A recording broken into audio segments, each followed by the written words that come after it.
What if Naruto never had the nine tails, but something ancient took its place? Today, we're asking the biggest what if in shinobi history.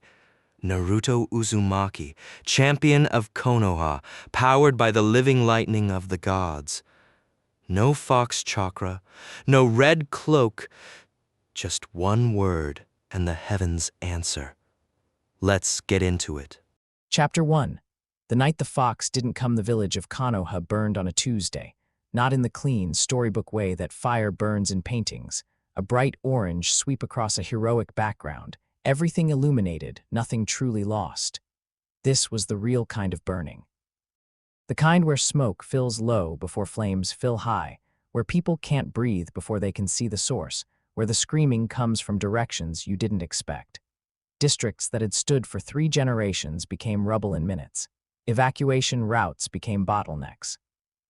Ambush squads that had trained for every documented threat in the shinobi world found that nothing in their training covered this.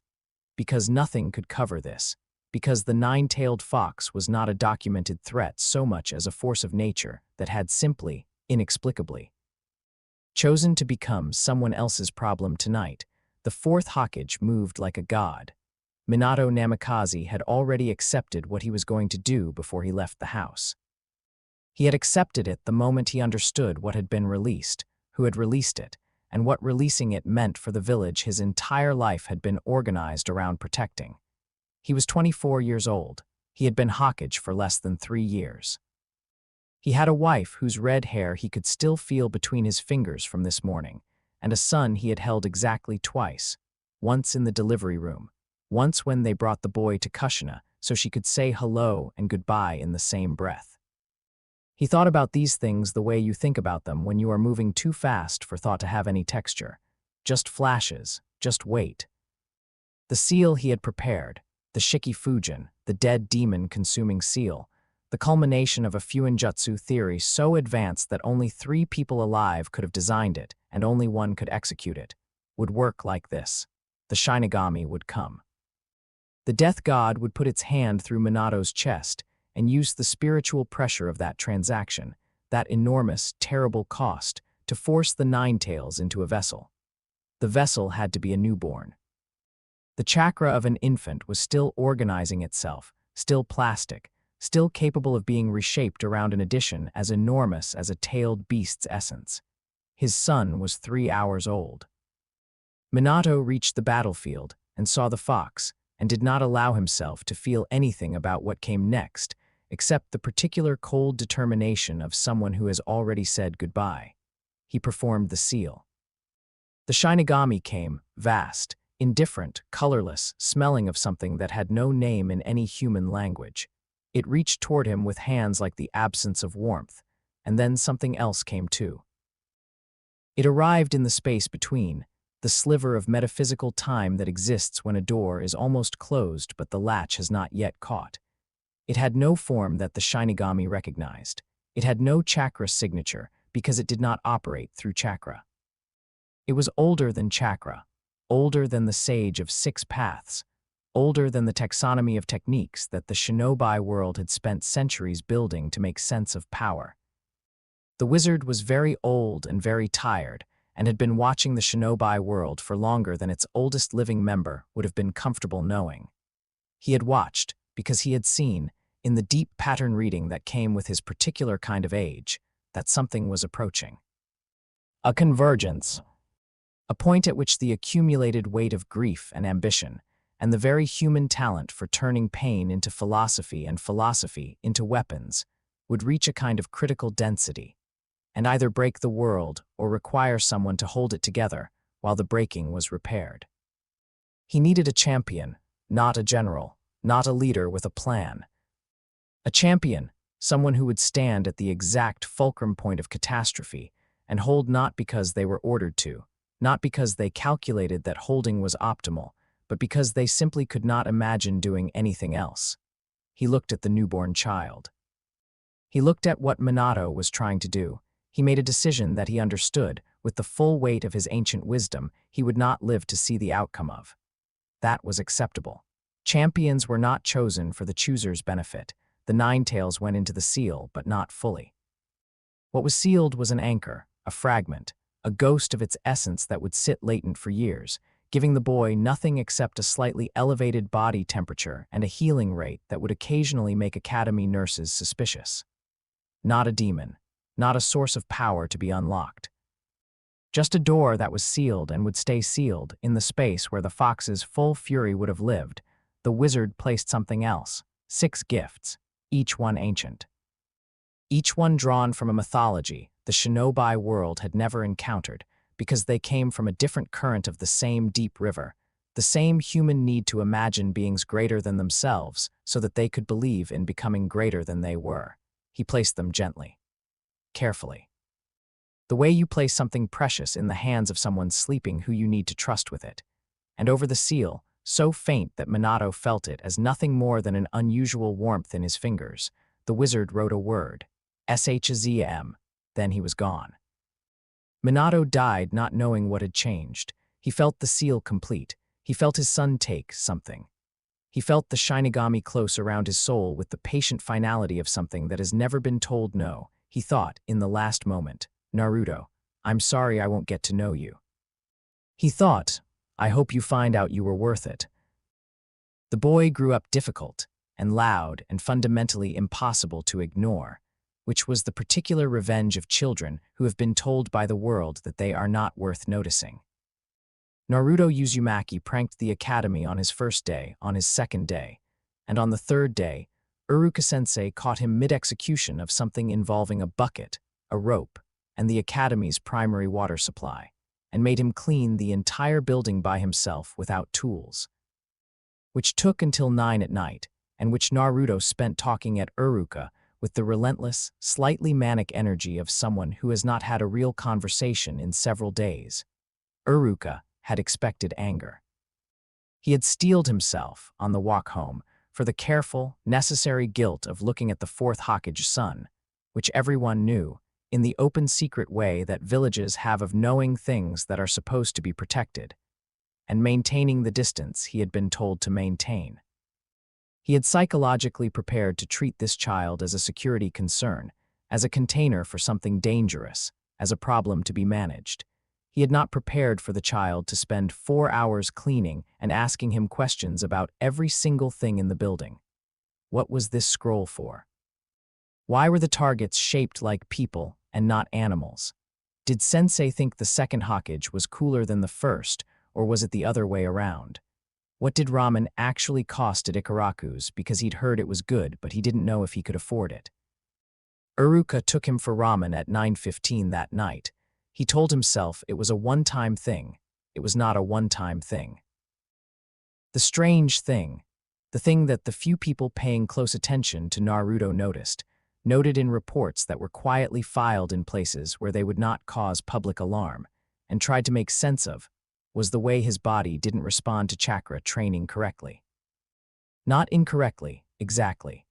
More like the training was designed for a house and Naruto's foundations were made of something the blueprints hadn't accounted for.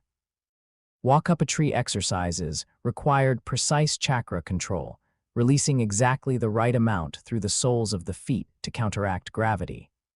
Every student struggled with this initially. Naruto struggled with it continuously, for years, in a way that didn't respond to practice the way it was supposed to, because what lived inside him underneath the chakra system wasn't empty space. It was bedrock. It was the gift of Atlas, the one who held the heavens, whose endurance had been poured into the boy's spiritual foundation like concrete setting under the topsoil of his chakra pathways. His body had a floor that was made of something different than chakra, and this floor was constantly interfering with the chakra's attempts to organize itself in the ways the textbooks specified. His taijutsu, however, was developing at a rate that Iruka quietly found alarming. Not because it was technically sophisticated, it wasn't. Naruto's taijutsu was self-invented, developed across 1,000 afternoons of practicing on air and rooftop ledges, and occasionally on the few kids who tried to start fights with him, in which cases he won fast enough that the fights never became patterns.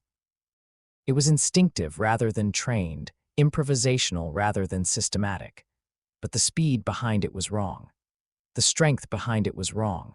Not wrong like a mistake, wrong like a measurement taken in the wrong unit, where the number looks bizarre until you realize you need to convert. Nobody reported this to the third Hokage formally. The third Hokage already knew.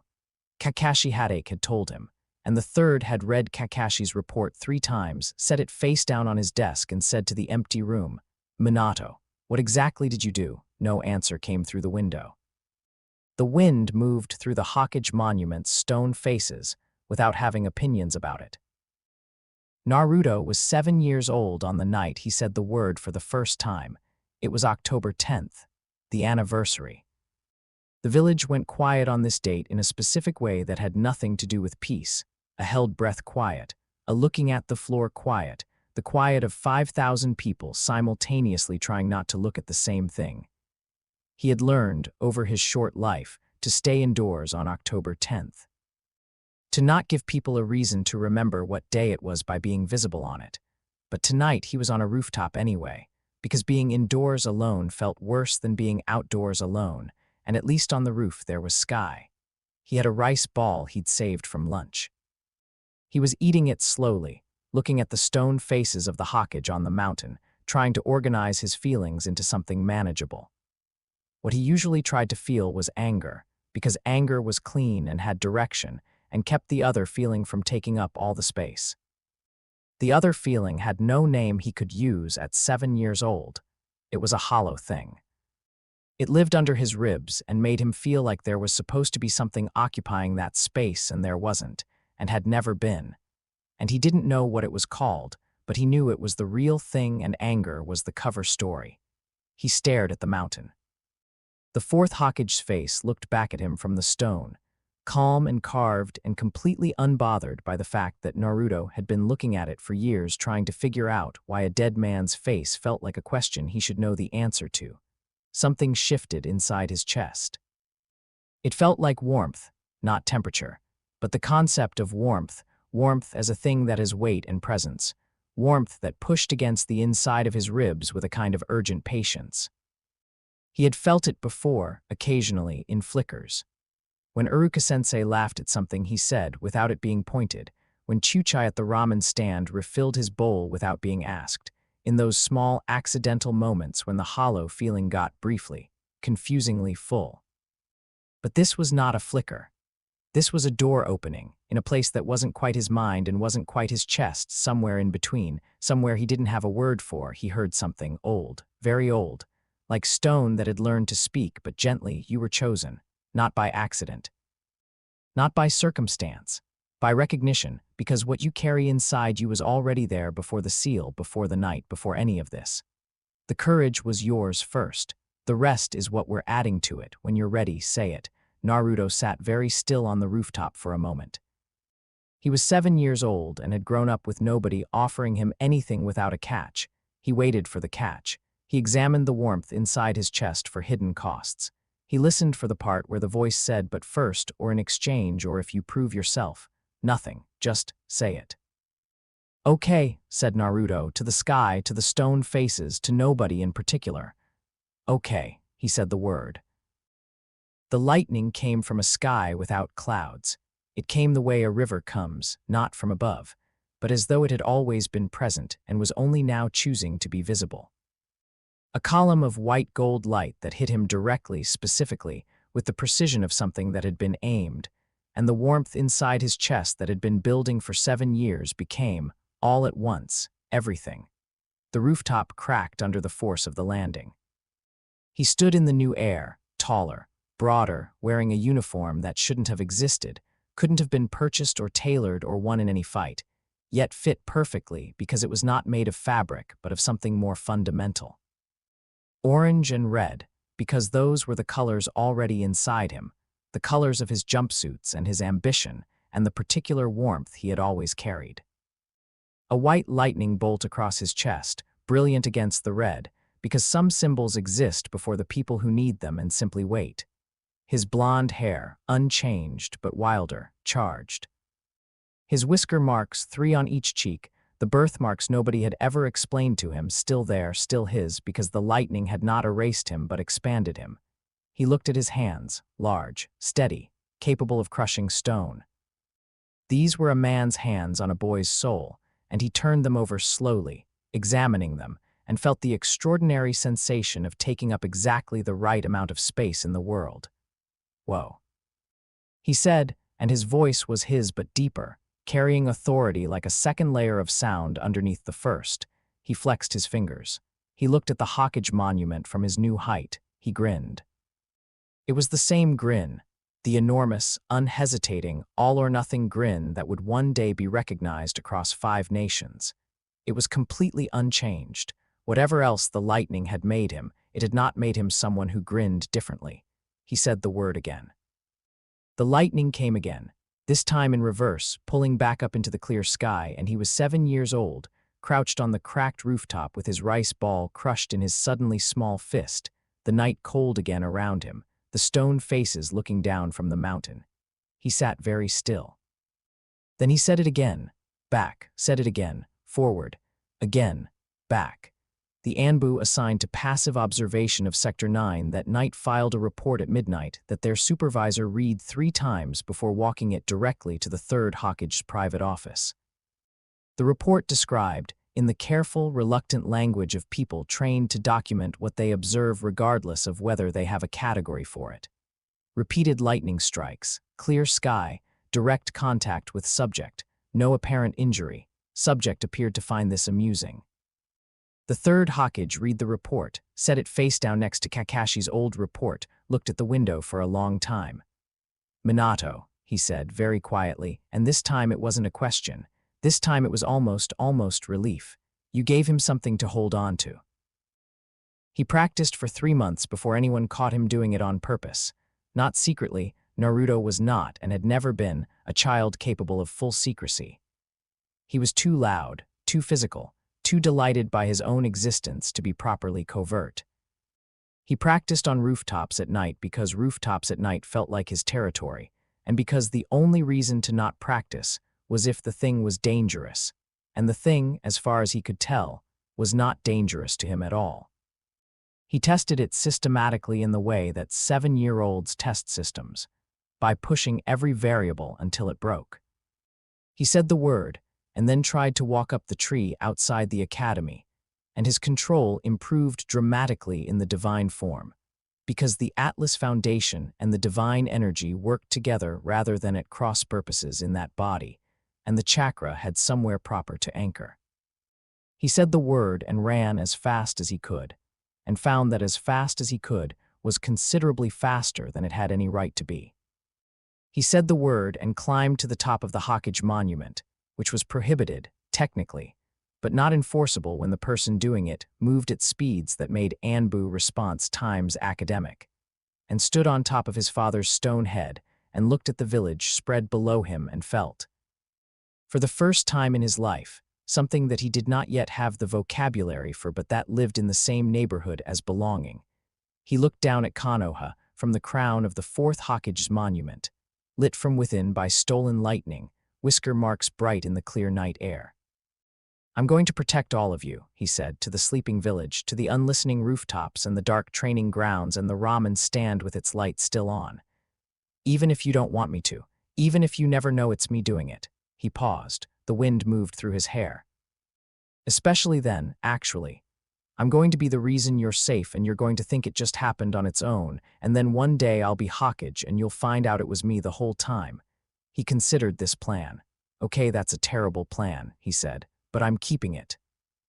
He said the word, came back to himself, climbed down carefully in the dark and went home to his apartment, which was small and had water stains on the ceiling and no family photographs on the walls, and ate the remainder of his saved rice ball and went to sleep. He dreamed, for the first time in years, without the hollow feeling under his ribs. Kakashi found out on a Tuesday, 3 months later, by the simple expedient of being assigned to watch the boy more carefully and actually paying attention. He watched Naruto practice the transformation on a Wednesday evening. He watched it again Thursday and Friday. He watched the boy move in the divine form with the unsophisticated joy of someone who has discovered something wonderful and has not yet learned to be careful with wonderful things. On Saturday, he waited until the boy transformed, and then dropped from a nearby tree and said, very calmly, "Your form is terrible." Naruto nearly fell off the roof. He said the word wrong direction, panicking, and stood in his small, normal body staring at Kakashi with the expression of someone caught doing something they weren't sure was forbidden. I wasn't. Your taijutsu form," Kakashi said, settling against the roof's edge with the unhurried posture of someone with nowhere better to be. "In that other body. You're using strength where you should be using positioning. You're telegraphing strikes 3 moves ahead." He tilted his head. "The speed is interesting. The power is, yes, that's a lot of power, but you're wasting it." Naruto stared at him. "How long have you known about the transformation?" "Since the first night." Kakashi pulled out his book. "I filed a report, the Hokage knows. Nobody is going to stop you from using it. That would be like trying to stop the weather." He paused. "But if you're going to carry something like that, you should learn to carry it properly." He opened the book. "Come back here Monday. We're starting with footwork." He left. Naruto stood on the rooftop alone and looked at his small, normal hands and felt the warmth in his chest. The warmth that was always there now, in both forms, like a banked fire, and thought about what Kakashi had said, if you're going to carry something like that. He had not thought of it as carrying, he had thought of it as becoming. He had thought of it as the lightning choosing him, which was true, but choosing him to hold, not just to wield. He looked at the Hokage monument. He thought about his father's stone face, calm above the village, carrying something enormous on behalf of people who could sleep because someone else was awake. "Oh," said Naruto, alone on the rooftop in the ordinary October night. "Oh, I see." He did not yet see, not fully. He was 7 years old. Full seeing would take years and cost him things he didn't know yet he had to lose. But the beginning of it, the first faint outline of understanding what it meant to be chosen, settled into him like the first note of a song you will spend the rest of your life learning. He went home. He came back Monday. He learned footwork. End of Chapter 1. Chapter 2.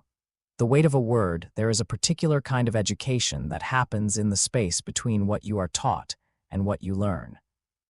The academy taught Naruto that shinobi were weapons, instruments of the village's will, sharpened through discipline and technique until they could be precisely applied. This was not cruel doctrine, it was pragmatic. The shinobi world was organized around the principle that controlled power was the only reliable piece, and controlled power required people trained to direct it without flinching. The academy taught this through kata and chakra theory and the history of the 3 great wars, and it taught it also through the subtler curriculum of what it expected its students to become: capable, obedient, self-contained. Naruto absorbed this education, and simultaneously ignored most of it in ways that made Iruka-sensei develop a very specific kind of headache. What he learned instead, from Kakashi on Monday and Thursday evenings on the roof, from Iruka in the unguarded moments after class when the other students had gone home, and Iruka would sometimes just talk to him like a person, from the years of watching the village without being part of it, which had accidentally trained him to read people the way you read weather, was something different, something the academy's curriculum didn't have a unit for. He learned that everyone was carrying something, not in the abstract, philosophical sense, in the practical, daily sense. The woman at the market who overcharged him and looked sideways at his whisker marks. She was carrying grief, specifically the grief of someone who had lost a child in the Kyuubi attack and needed a direction to put the anger.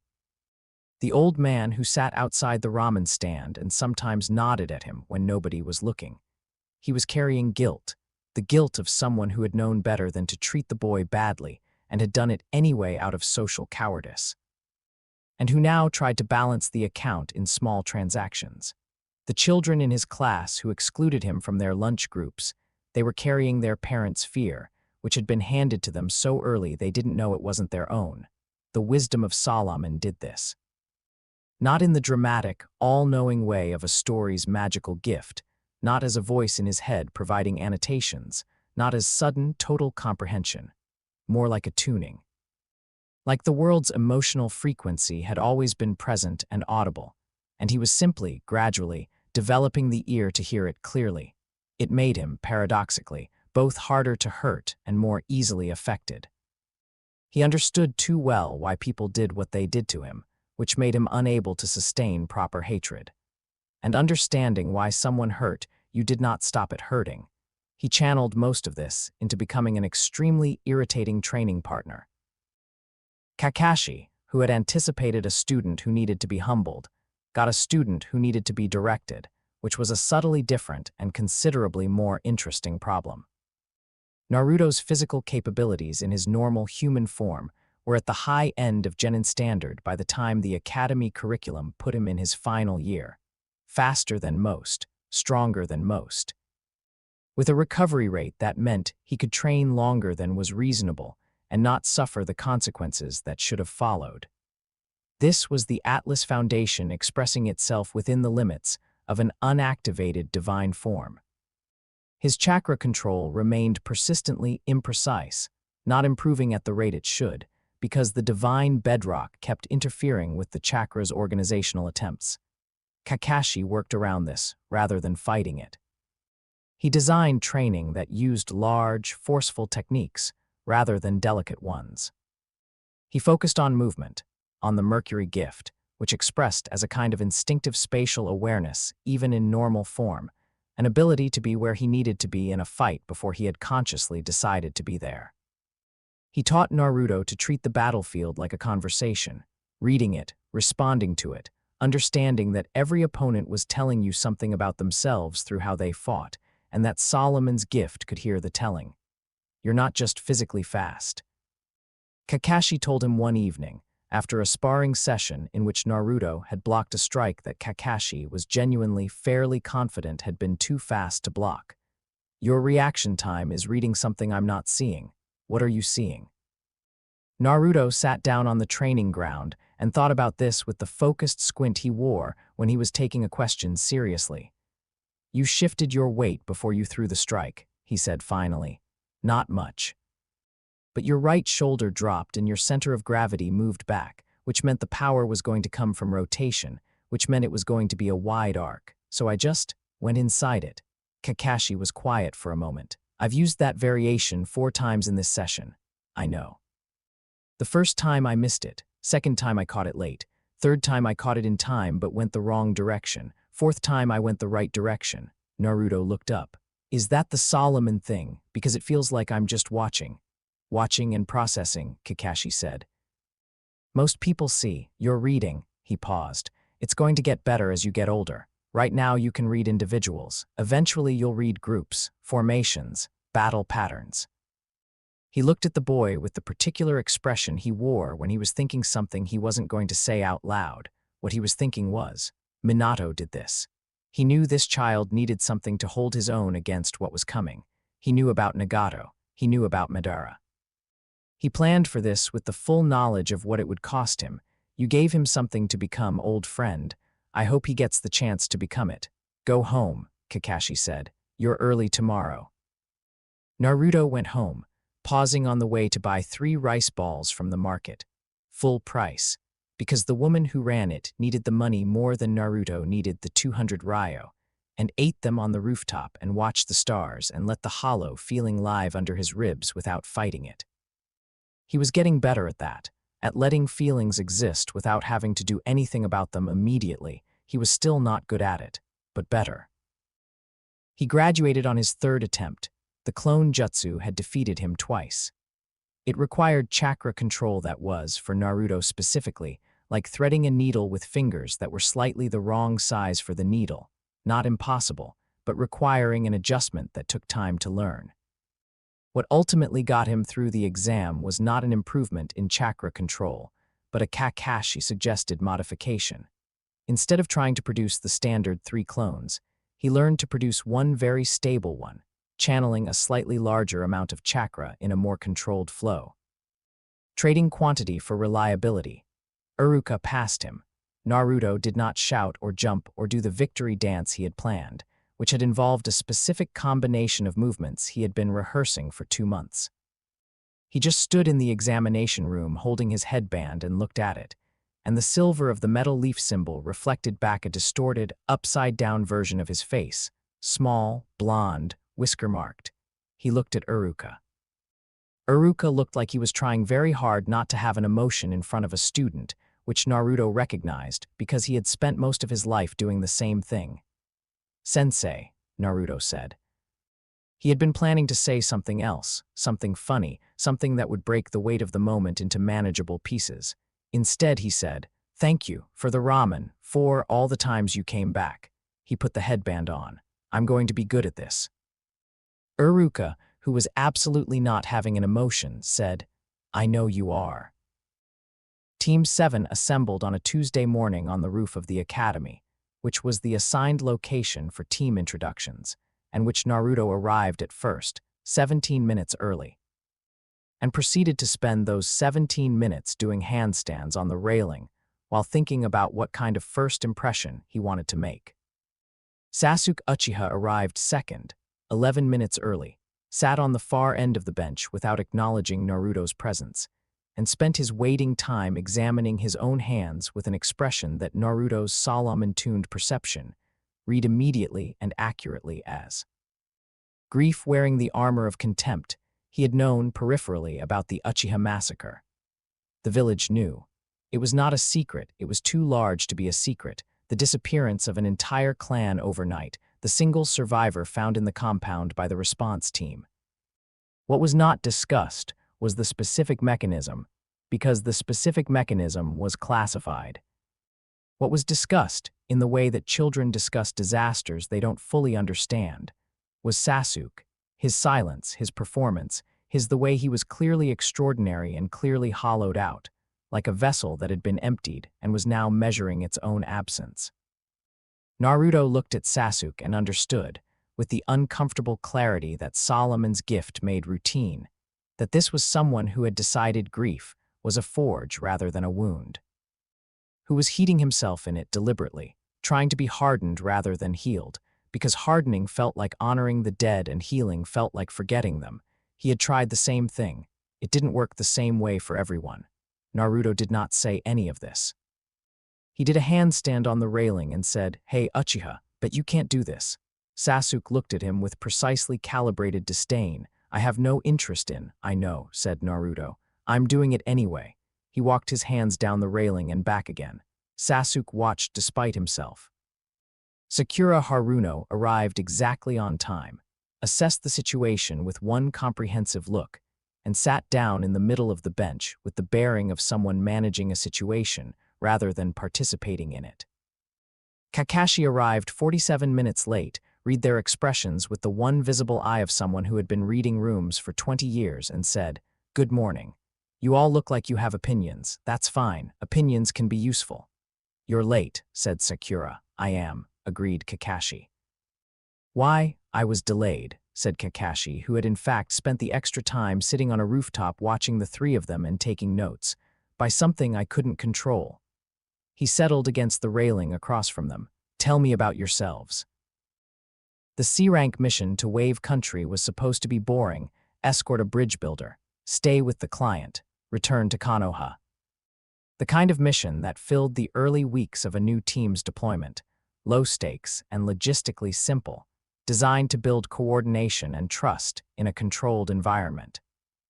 The first sign that this would not be a controlled environment was the two demon brothers in the road, which Kakashi handled while Naruto stood still and processed what he had just seen. A chained attack designed to separate and cripple. Executed with the practiced efficiency of people who had performed this specific ambush many times before. He had ducked by instinct, Mercury's gift expressing itself before his conscious mind caught up. He looked at the chain lying on the ground and thought, with the measured clarity that Solomon's gift provided even when his heart was hammering. They knew where Tazuna would be. Someone told them the route. He said this out loud. Kakashi looked at him with a particular quality of attention that Naruto was beginning to recognize as the look Kakashi wore when he was recalibrating an assessment. "You're right," Kakashi said, "which means our client is more than what he told us." He looked at Tazuna, who had the expression of someone who has been caught in something and is calculating whether the calculation has changed enough to justify coming clean. It had. Tazuna came clean. The mission upgraded itself to B-rank territory, and kept going. Zabuza came at them from the mist, like the mist had decided to have opinions. He was enormous and carried a sword the size of a reasonable door and moved through water the way water moves through itself, without resistance, without transition, as though the environment were simply an extension of his body's vocabulary. Kakashi's Sharingan came out. The battle that followed was extraordinary by any measure, and Naruto spent most of it fighting the instinct to say the word.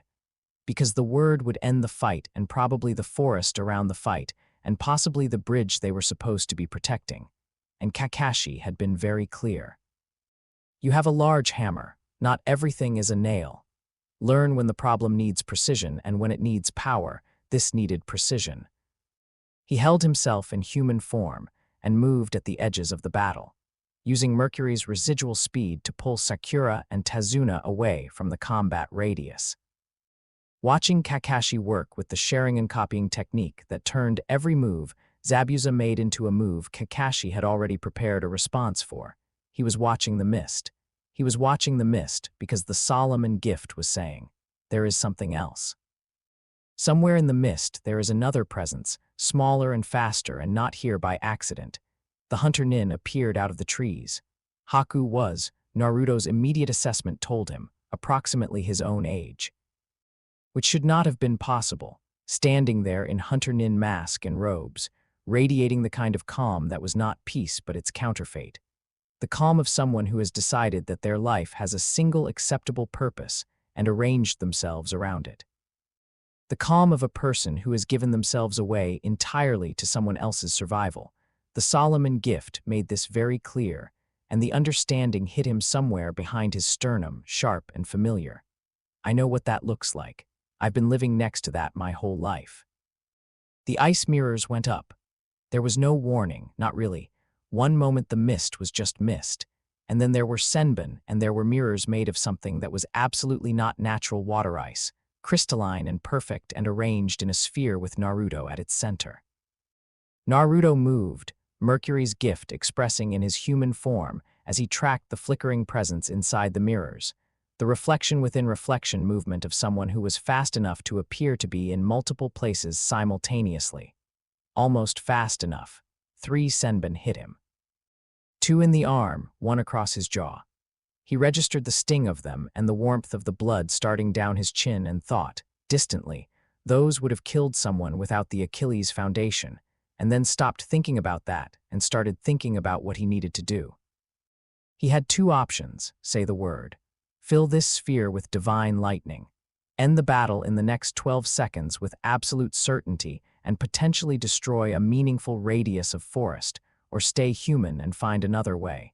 He chose the other way.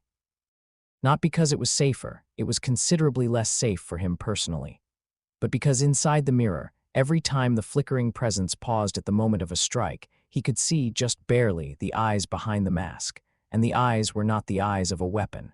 Stop, Naruto said. Not loud, not commanding, just stop. The senbon volley paused, the presence inside the mirrors hesitated. You're not here because you want to be, Naruto said, addressing the mirrors as though they were a conversation rather than a trap. You're here because someone else's survival depends on it. And that someone, Zabuza, he matters to you in a way you can't explain without saying things you're not allowed to say. Silence inside the sphere. The crystalline walls caught the dim light and scattered it. I know what that's like, Naruto said. Organizing yourself entirely around someone else's existence, making yourself into something that serves rather than something that is. He wiped the blood from his jaw, feeling the small wounds already beginning to knit, Achilles' gift expressing quietly, below the threshold of visibility. I spent 7 years trying to organize myself around being worth something to a village that didn't want me. And I'm telling you, from experience, it is exhausting and it is lonely, and it does not actually protect the person you're trying to protect. The presence in the mirrors went very still. What's your name? Naruto asked, a long pause. Haku, said a voice careful and soft. I'm Naruto. What do you actually want, Haku? Not what Zabuza needs, not what the mission requires. You, what do you want for yourself? Another pause, longer this time. I don't. The voice was uncertain in a way that suggested the uncertainty was real, was hitting something genuine. I haven't thought about it separately. I know. Naruto sat down, cross-legged, in the center of the ice sphere, as though this were a conversation on a rooftop rather than a battle with his life at stake. The wounds on his arm were already closed. Sit down, tell me, the presence in the mirrors flickered. Then, slowly, improbably, Haku stepped out of the nearest mirror and sat down across from him, and took off the mask, and was in fact exactly Naruto's age, with dark eyes that had been beautiful before they learned to be empty. They talked for a long time inside the ice sphere. Outside it, Zabuza and Kakashi's battle ground toward its resolution, and the bridge workers who had hidden in the boats offshore watched the sphere of ice sit motionless in the mist, and nobody understood what was happening inside it. What happened next changed the calculus of the mission entirely. Haku did not rejoin the fight. He sat outside the sphere after they emerged and said quietly to Zabuza, as the Mist Swordsman's fight with Kakashi reached its decisive moment, "I can't do this anymore. The Konoha shinobi, the boy, I can't explain it, but I'm done." Zabuza stared at him, then stared at Naruto, who stood nearby looking like he'd been in a moderate brawl, blood on his jacket, calm expression. Then Gato arrived with his mercenaries, because Gato had never intended to pay Zabuza and had simply been waiting for the battle to weaken both sides sufficiently. Zabuza looked at Gato's army. He looked at Kakashi, who was very tired. He looked at Naruto, who was not tired at all and had an expression that said very clearly that if Gato's army moved forward, they were going to discover why that was a problem. He looked at Haku. He made a decision in the way that people who have spent their lives calculating make decisions when the calculation becomes too complicated. He stopped calculating. "Kid," he said to Naruto, "what happens if I call off the contract? Then nobody else has to get hurt today," said Naruto. "Tazuna finishes his bridge. You and Haku figure out what comes next. Gato doesn't pay anyone and presumably his army goes home. And what do you get?" Naruto thought about this honestly. "I get to know that I didn't break a person who didn't need breaking," he said. "That's enough." Zabuza was quiet for a long moment. Then he set down his sword. It was not, he would have told anyone who asked, mercy that stopped him. It was the pure pragmatism of a man looking at a boy who stood in the mist, with the composure of something that had not yet decided to stop being gentle. And understanding, with the survival instinct that had kept him alive for 30 years, that gentle was not the same as limited. Gato's army retreated. The bridge was finished. Team 7 went home with a completed mission, and a report that Kakashi edited carefully before filing it, leaving out the parts that would have required explaining things he didn't have the vocabulary for. On the boat back toward Fire Country, Naruto sat at the prow and watched the water and felt something settle in his chest, not the hollow feeling, not the anger that usually covered it. Something different. Something that felt, tentatively, like it was in the shape of a person. Haku had stayed with Zabuza. They had exchanged no farewell. Naruto was not the type for farewell, and Haku, it turned out, was not either. But when the boat pulled away from the dock, he had looked back, and Haku had been standing at the end of the pier looking after them with an expression that was still learning what it wanted to be, and Naruto had thought, that's the start of it. That's what it looks like when someone begins. "You held back," Sakura said from behind him, unexpected. She had been quiet most of the journey home. She'd had her own battle, her own fear, and her own specific courage, and she was still sitting with what it had felt like to stand between people she cared about and something dangerous with nothing but her own will. In the ice sphere, you had it. Everyone could tell. "Yeah," Naruto said. Why, he thought about how to say it. Because Haku wasn't the problem, he said finally. Haku was someone who'd been made into a weapon for so long they forgot they were a person, and weapons don't need defeating, they need putting down safely. Finding somewhere else to be, he looked at the water. You can't talk to someone if you've already hit them with everything you've got, and sometimes talking is the whole point. Sakura was quiet for a moment. "You're strange," she said. "You know that, right?" "Extremely," agreed Naruto. "It's on purpose." She almost smiled, not quite, but the direction of it. He turned back to the water and thought about Haku's face, and Zabuza's calculation, and the way a conversation inside an ice sphere had mattered more than anything he could have done with the lightning. He thought about Kakashi's voice. Learn when the problem needs precision and when it needs power. He thought, sometimes the most powerful thing I can do is stay small. He held onto that thought carefully, like something he'd been given he wasn't sure how to keep, and carried it all the way back to Konoha, and set it in the place where things he needed to remember lived. Later, much later, it would be the thought that saved a village. End of Chapter 2. Chapter 3. The Hammer and the Heart. Jiraiya was not what Naruto had expected. He had heard, peripherally, about the Sannin, the 3 legendary students of the third Hokage, each of whom had become a force of nature in their own right, each of whom the world had tried to contain in different ways with varying success. He had heard about Tsunade's gambling and Orochimaru's ambitions, and Jiraiya's research, which was described in the academy with a tone of diplomatic discomfort that had made Naruto curious enough to find and read one of the books, which had turned out to explain the discomfort completely. He had expected someone large, probably.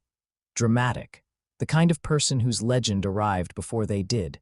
Jiraiya was large and dramatic, so that part tracked. What Naruto had not expected was the particular quality of attention the man turned on him in the first 5 minutes of their meeting.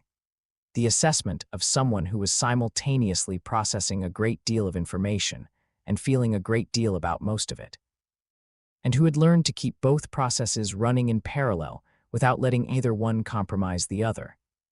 You've got your mother's jaw and your father's stubbornness, Jiraiya said, looking at him with that large, slightly sad, undeniably perceptive gaze. And apparently something else entirely in your chest. Show me. Just show you. I've been briefed. I've read the reports. I've talked to Kakashi, who described it with the kind of deliberate understatement people use when they're afraid accurate description will sound insane. He crossed his arms. I want to see it, not read about it. Naruto said the word. The lightning came. Jiraiya watched, and to his considerable credit, his expression moved from carefully maintained neutrality to genuine, unconcealed astonishment to something that was almost delight, the delight of someone who has spent their entire life convinced that the world is larger and stranger than most people allow themselves to believe, and has just received confirmation. Well, said Jiraiya. Yeah, said Naruto. The orange and red is yours, isn't it? That wasn't in the original. I think it's It's sort of adjusted. Jiraiya walked a slow circle around him, examining the form the way a craftsman examines work they respect but didn't make. The divine form stood patient and blazing, whisker marks faintly luminous in the white gold light, the lightning bolt across the chest throwing hard shadows on the training ground. The wizard chose well, Jiraiya said finally, quietly, in a tone that was not really directed at Naruto. Then louder, say it again. Come back down. Naruto did. Jiraiya sat down on a training log and looked at the small, ordinary-seeming boy in front of him and said, Here is the problem. The problem, as Jiraiya laid it out over the following hour with the clarity of someone who had been thinking about it for a while, was not power. Power was not the problem. Power was, in fact, the least interesting dimension of the situation. The problem was precision. You have a hammer that can break mountains, Jiraiya said. Shinobi war is not mostly about breaking mountains. It is about breaking specific things in specific ways at specific moments without breaking the things next to them. The hammer is useful when you need to break a mountain. The rest of the time, the hammer is actually a liability because it changes how you think about every problem. I know, Naruto said. Kakashi's been teaching you to fight with the hammer set down, Jiraiya said. Good, that's essential. But I'm going to teach you something else. He pointed at Naruto's chest. You have 6 gifts in there. You use 2 of them, speed and strength. Occasionally invulnerability when something hits you that would have killed a normal person. Naruto frowned. There are 6, Solomon, Hercules, Atlas, Zeus, Achilles, Mercury. Jiraiya ticked them off. You've been running Atlas, the Divine Endurance Foundation, continuously since childhood. It's just how your body operates now. Mercury's speed you've integrated into your normal form somewhat. Hercules' strength and Achilles' invulnerability express fully only in the transformed state, But Salaman, the wisdom, he paused. How often do you use it deliberately? Naruto thought about this. I don't really use it on purpose, he admitted. It just tells me things about people. About situations. Because you've never tried to use it consciously. You've let it operate in the background as a kind of passive emotional awareness. Jiraiya leaned forward. Salaman was the wisest king in human history, not the smartest. Wisdom and intelligence are different things. He could see the real shape of a problem when everyone else was looking at the surface. He could understand what someone needed rather than what they were asking for. And crucially, Jiraiya's voice became precise. He could see the consequences of actions before they were taken, not prophecy. Pattern recognition elevated to something almost supernatural. Naruto was quiet for a moment, turning this over. You want me to plan better. I want you to stop reacting and start reading, Jiraiya said. There is a conflict coming that no amount of pure force will resolve. There is a man, I'll tell you his name later when you're ready for what comes with it, who has been planning for decades, who has contingencies for contingencies, who has turned grief into architecture. You can't hit him hard enough to win. You have to outthink him. And the gift that lets you do that is sitting mostly dormant in your chest because you've never trained it. He stood up. So that's what we're doing first. He pulled out his orange book, which Naruto had strong opinions about, and opened it. Read this. Naruto stared. That's not the content. The structure. Jiraiya pointed at the open page. The protagonist solves problems by understanding what the other characters want more than what they're doing. It's actually quite good strategically speaking, underneath the. That is not what I see when I look at that page. Congratulations, your filters are working. Jiraiya snapped it shut. Never mind, we'll do case studies. The 3 years that followed were not boring. They moved continuously. Fire country to grass country to rain country to the border territories, following Jiraiya's intelligence network, which was vast and eclectic, and staffed by people ranging from retired jonin to gambling den proprietors, to a surprising number of frogs who had stronger opinions on geopolitics than most humans Naruto had met. Training followed a structure that Naruto slowly understood was designed specifically for what he was.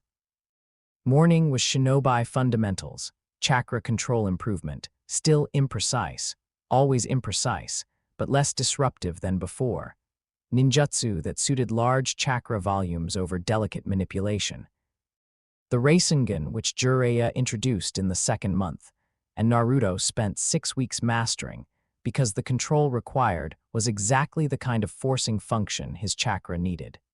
The Rasengan was Naruto's relationship with his own power made physical.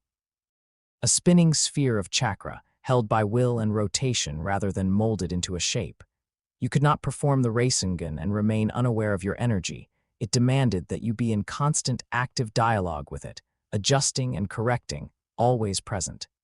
Every Rasengan was a conversation. Every conversation made the next one slightly easier. Afternoons were solemn and training, which looked nothing like what Naruto had expected. Jiraiya would present situations, historical battles, political negotiations, interpersonal conflicts drawn from case files in his intelligence network, and ask Naruto to describe what each party actually wanted versus what they were saying they wanted, what they were afraid of, what they would do if they felt cornered. Then he would reveal what had actually happened, and they would discuss the gap between Naruto's analysis and reality. The gaps shrank steadily over months. By the end of the 1st year, Naruto was reading motivations in the field with an accuracy that started making Jiraiya go quiet in a thoughtful way. Don't get overconfident, Jiraiya warned. Solomon's wisdom tells you what someone might do. It doesn't tell you what they will do, because people always have the capacity to surprise you, and wisdom without humility is just cleverness with a good argument. I know, Naruto said. I've been wrong plenty. Name one. Rain Country, the border village. I thought the village headman was lying about the bandit activity because he wanted to avoid the fee we'd charge for dealing with it. Actually, he was protecting someone in the village who was sympathetic to the bandits because they'd saved his son's life 6 years ago. I read the fear right but got the reason completely wrong. Jiraiya was quiet for a moment. You remember that. I remember all of them. Naruto looked at his hands, small hands, currently human hands. Every time I misread someone, I want to know why, because next time there might be stakes. Jiraiya looked at him for a long moment with an expression Naruto had learned to read as, "You are simultaneously making me very hopeful and very worried, and those are not mutually exclusive." "You're going to be extraordinary," Jiraiya said. "I genuinely don't know if the world is ready for that." "The world doesn't get a vote," Naruto said, with the complete cheerful confidence of someone who has not yet discovered how many votes the world actually has. In the second year, Jiraiya told him about his parents, not dramatically, not with preamble. They were sitting around a campfire in the middle of nowhere, in the way they often ended training days, eating whatever was available, which tonight was fairly good yakitori from a town they'd passed through, talking about nothing in particular. And then Jiraiya said, with the matter-of-fact directness of a man who has decided that kindness looks like honesty, "Your father was Minato Namikaze, the fourth Hokage." Naruto put down the yakitori. "Your mother was Kushina Uzumaki. She was from Whirlpool Country originally, one of the last of her clan. She was a Jinchuriki before you were born. The Nine Tails was removed during your delivery, and it was the disruption of that removal that triggered the attack. She died that night, alongside your father." Naruto looked at the fire. The fire didn't have opinions about this. The fire just burned. "Why are you telling me now? Because you're ready," Jiraiya said simply. "Not ready to not be affected by it. You're going to be affected by it. But ready to carry it without it breaking what you're building. The fourth Hokage." Naruto said the words slowly, turning them over, feeling their weight, the face on the monument, the face he had stared at for years trying to understand why it felt like a question. "He died making the seal. The one that," he touched his chest, "the one that was supposed to put the fox in me. And instead it put something else," Jiraiya said, "something he didn't fully understand and didn't fully plan for. The wizard, whatever he is, wherever he comes from, intervened in that moment. But the seal was your father's work. The structure that held the door open for that intervention was Minato's. He built the space for it, even if he didn't know what he was building space for." Naruto was quiet for a long time. The fire burned. The stars came out in their thousands over the no-name stretch of border territory. "He chose me," Naruto said finally, not a question, a statement being tested against itself, checking if it held. "He believed you were strong enough," Jiraiya said, "not the power, the other kind of strength." "He believed," he stopped, started again. "Minato saw things clearly, clearly enough to know what was coming long-term and clearly enough to know that what was coming would need something the shinobi world didn't have, something that approached problems the way you approach them. He couldn't have known about the wizard, but he knew his son." He looked at the fire. "He was right. He was right," Naruto repeated, "but he's not here. No, so I have to make it worth it. Everything he did, everything everything they gave up." His voice was steady. This was the steadiness of someone who has chosen to be steady, not the steadiness of someone who feels nothing. That's not optional. That's just the shape of what comes next. Jiraiya didn't say anything. He understood, with the particular understanding of someone who had loved students and watched them become great things and great losses, that this was a moment that didn't need adding to. Naruto said, "Tell me about her, my mother. What was she like?" And Jiraiya told him about the red-hot habanero, about her chakra chains and her loud laugh, and the way she threw herself into everything she loved without reservation, about how she had been the most stubbornly alive person Jiraiya had ever met, which was saying something given the people he'd met. He told him about how she had looked at Minato, and how Minato had looked at her, and the particular quality of joy that two people who understand each other completely can generate by simply existing in the same room.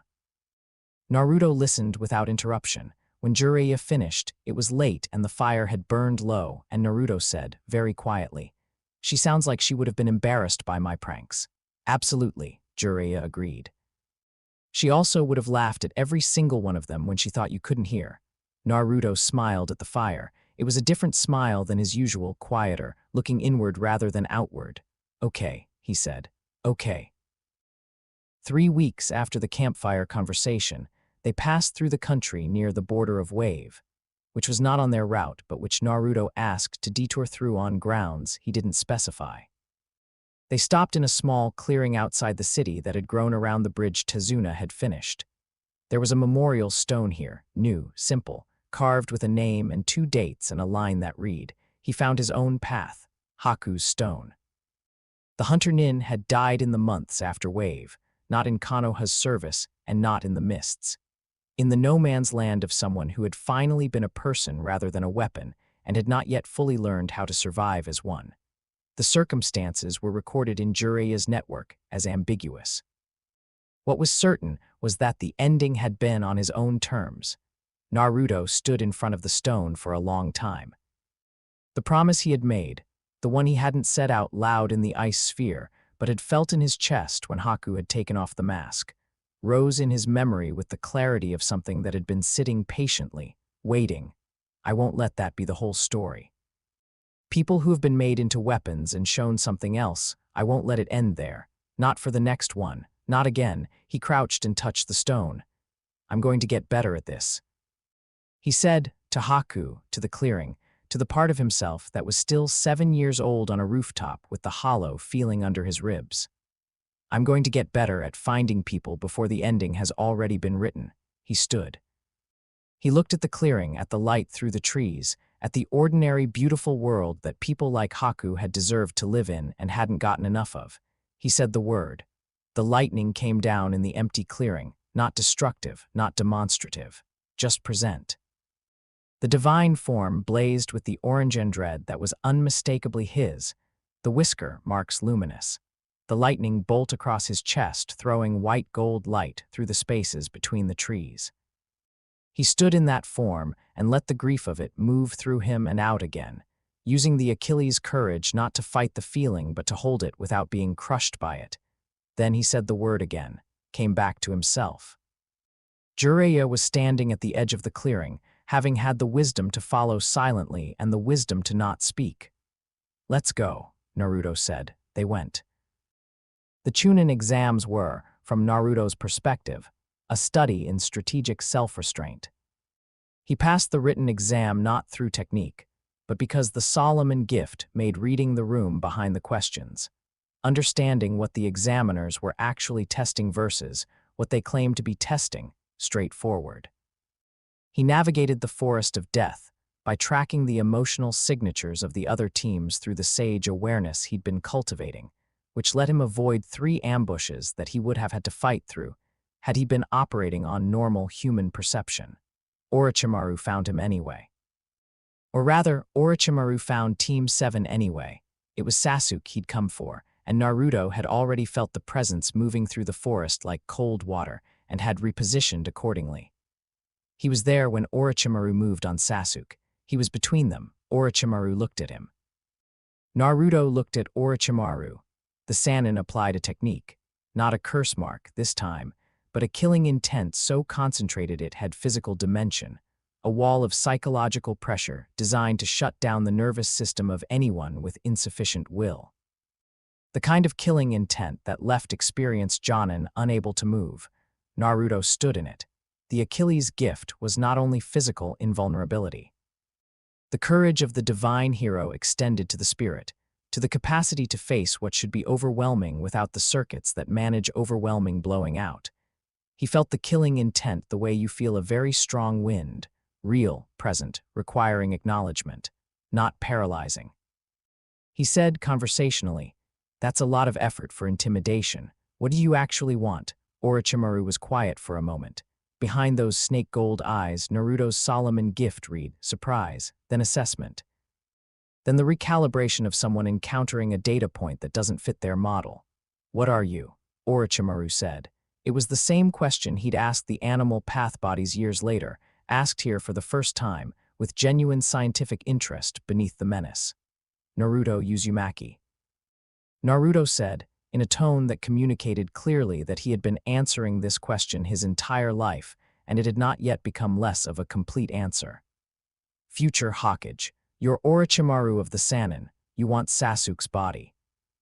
You've already tagged him somehow recently, I can feel it, a mark on the back of his neck. Orochimaru's expression shifted to something sharper. You can feel chakra that fine, not just chakra. Naruto kept his body relaxed, his hands visible, his weight balanced forward, the body language of someone in dialogue rather than combat. You marked him because you want the Sharingan, which means you're working towards something that requires ocular jutsu of that specific caliber. Which means whatever you're planning it for a long time from now. Which means, he met those gold eyes steadily. Killing us here is actually counterproductive to your goals, because Sasuke needs to be alive and developing his power for the Sharingan to be worth what you think it'll be worth. Orochimaru looked at him for a very long time. You are not, he said finally. What was reported? No, said Naruto. I'm not. He did not say the word. He held himself in human form for the full length of that encounter, which lasted another 6 minutes, and involved 3 more killing intent pulses and 1 actual jutsu that Naruto redirected by moving faster than it expected, because the Solomon gift was clear. This is a test. He is studying you. Let him study what you choose to show him. What he chose to show was human, capable, unfrightened, not interested in a fight that wasn't necessary. Orochimaru left. The curse mark on Sasuke's neck dissolved over the following week. The seal Orochimaru had used was designed to interface with chakra, and Naruto spent 2 evenings applying, carefully, a counterseal drawn from the same Fuinjutsu principles his father had pioneered. He had gotten good at the theory. The practice was more difficult, but by the 7th day the mark was gone, and Sasuke, who had watched the process with the suspicious intensity of someone receiving help they don't know how to accept, said only, "Why?" "Because you don't need that thing in your head," Naruto said. "You've got enough. He'll come back." "Yeah," Naruto looked at him steadily. "And when he does, you'll be stronger, and you won't be alone." Sasuke's expression was the particular closed-off look of someone who wants to disagree with a statement but can find no logical grounds to do so. He didn't say thank you, he said after a moment. "Your taijutsu is still sloppy." "I know," said Naruto. "You want to spar tomorrow." "Fine." The Chunin exams culminated in the invasion that wasn't fully an invasion, and Naruto handled his assigned fight with Gaara of the Sand in the way he'd learned to handle most things, by making it a conversation that a battle was interrupting. Gaara was, to the Solomon gift, the most legible person Naruto had encountered since Haku. Not because his situation was simple, but because his situation was so perfectly the mirror of what Naruto's could have been. The village's weapon, the child who had been given power and no context for it, who had decided the only reliable thing in the world was himself because everyone else had tried to kill him before he could decide whether he trusted them. Naruto looked at Gaara in the arena and saw, this is what I might have been, if Iruka-sensei hadn't bought me ramen. If Chuchai hadn't refilled the bowl, if Kakashi hadn't shown up on the rooftop, he fought Gaara in human form through most of the match. Sand and speed traded back and forth, Gaara's absolute defense meeting Naruto's Mercury gift evasion, neither one landing a decisive blow, because Naruto was not trying to land a decisive blow. He was trying to reach someone. He reached him with words, finally, not clever words, not the wisdom of Solomon deployed as strategy, but the simplest, most direct words he knew how to use. I know what it's like. I know what the loneliness does to you, and I'm telling you it doesn't have to stay this way. Gaara looked at him, this strange, persistent, somehow unfrightened boy who was bleeding from his arm and hadn't tried to kill him once, and the sand, for just a moment, hesitated. The invasion interrupted them. The conversation ended unfinished. But it had started, and starts are what change things. After the exams, after the invasion, after the third Hokage's death, and the weight of that loss had settled into the village's changed shape, Jiraiya came to him one morning and said, "There are 2.5 years left before things reach the critical point. We need to use them well." "Okay," said Naruto. "Let's go. You're not going to ask where, doesn't matter." He picked up his pack. "You'll take us somewhere we need to be." Jiraiya looked at him with that large, slightly sad, undeniably proud expression. "Your mother," he said, "would have said exactly that." They left Konoha in the early morning while the village was still waking up, and Naruto didn't look back. Not because he didn't love it, because he was sure enough in what he was going back for. The lightning waited in his chest, patient and warm, like something that had always known where they were going. End of Chapter 3.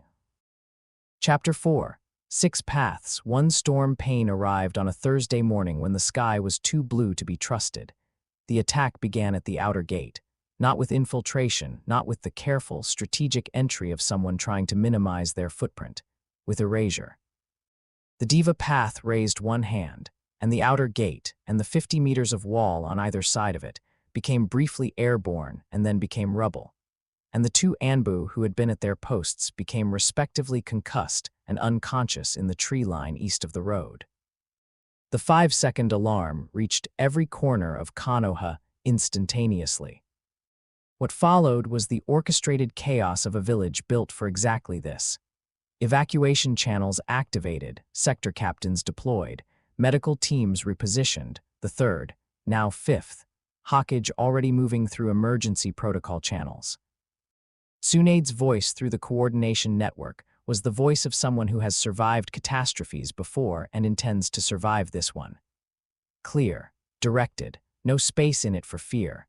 Naruto heard the alarm from a training ground 2 kilometers from the wall. He stopped mid-Rasengan.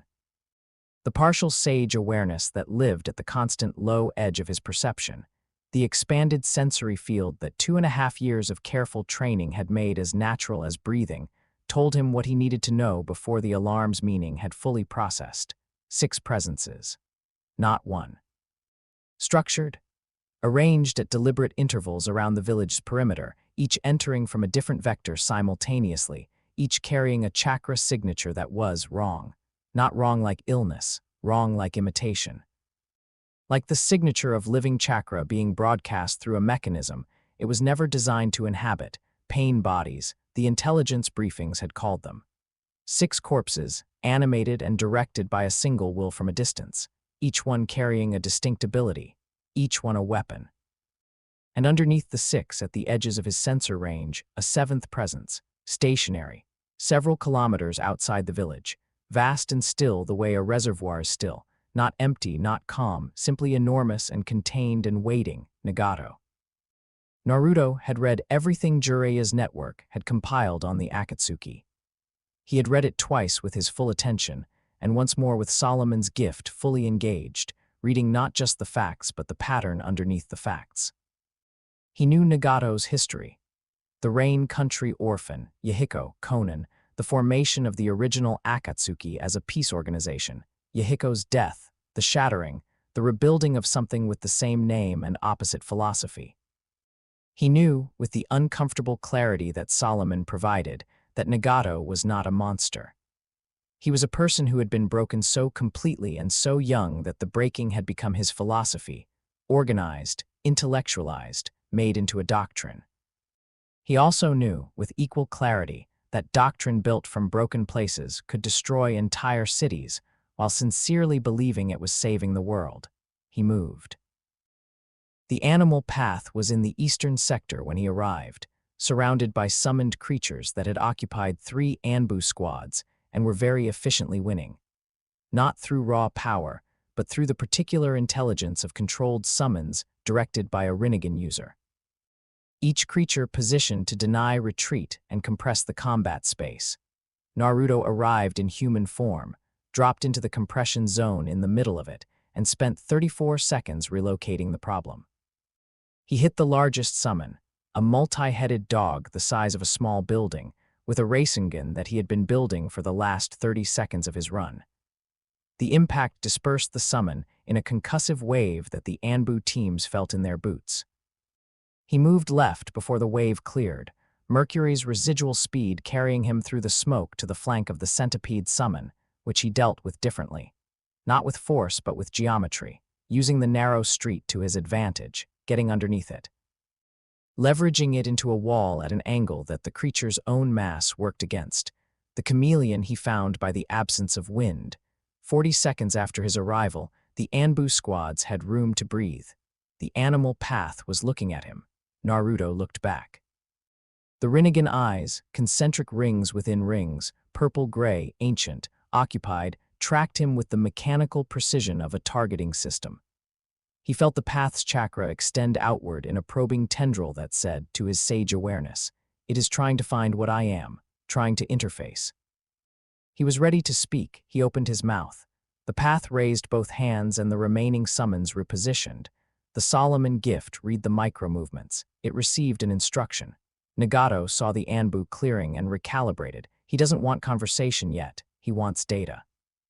The path was not here to negotiate. It was here to probe, to see what he did next. Naruto exhaled. Okay, he said. We'll do it your way first.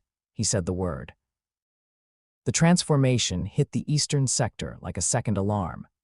Anbu 3 blocks away felt it as a pressure change, an atmospheric shift, the particular shudder that happens when the register of the world briefly recalibrates.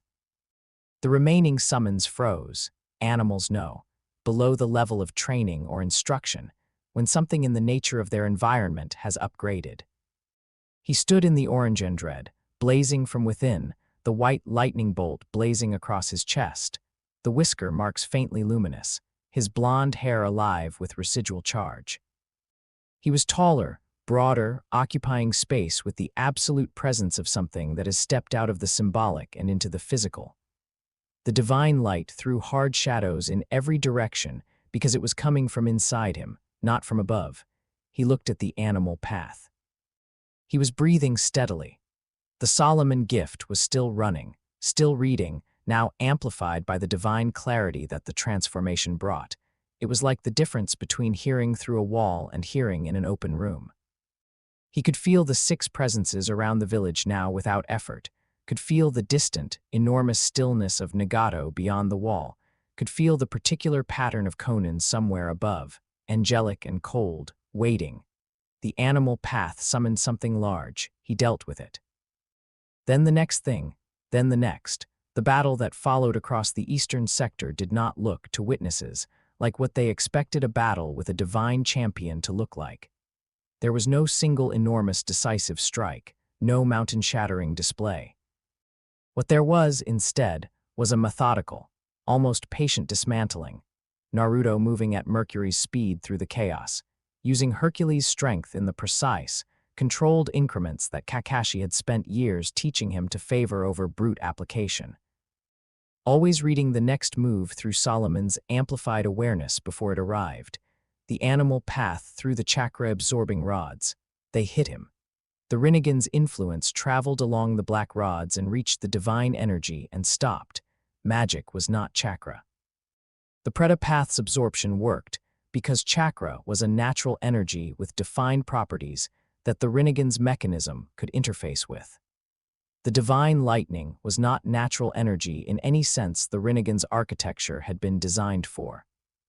The rods hit the divine body and embedded themselves in the uniform without penetrating, and the Rinnegan's influence traveled to where the chakra should have been, and found instead the functional equivalent of trying to siphon an ocean through a cup.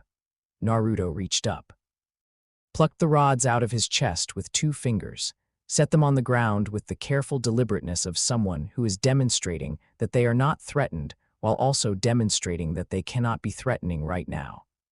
Tell him. He said to the animal path, to the watching eyes behind it, to the enormous stillness kilometers away that was listening through 6 sets of borrowed senses, that I want to talk, not a negotiation, not a surrender, a conversation. Because there is something I know about him that he doesn't know I know, and it matters. The animal path went still, behind those Rinnegan eyes, in the distant body of a man who had not walked in years. Nagato was thinking. The Diva path arrived 11 minutes later. It descended from the air, which was not an affectation but a tactical reality. The Diva path's flight capability giving it the high ground and the ability to deploy Shinra Tensei at angles that constrained response options. It came down into the street 24 meters from where Naruto stood, and the gravity of its arrival, not the power, but the sheer weight of its presence, made the remaining conscious Anbu in the sector step back involuntarily. Naruto did not step back. He looked at the face. Not the face he expected, exactly. This was not Nagato's original face.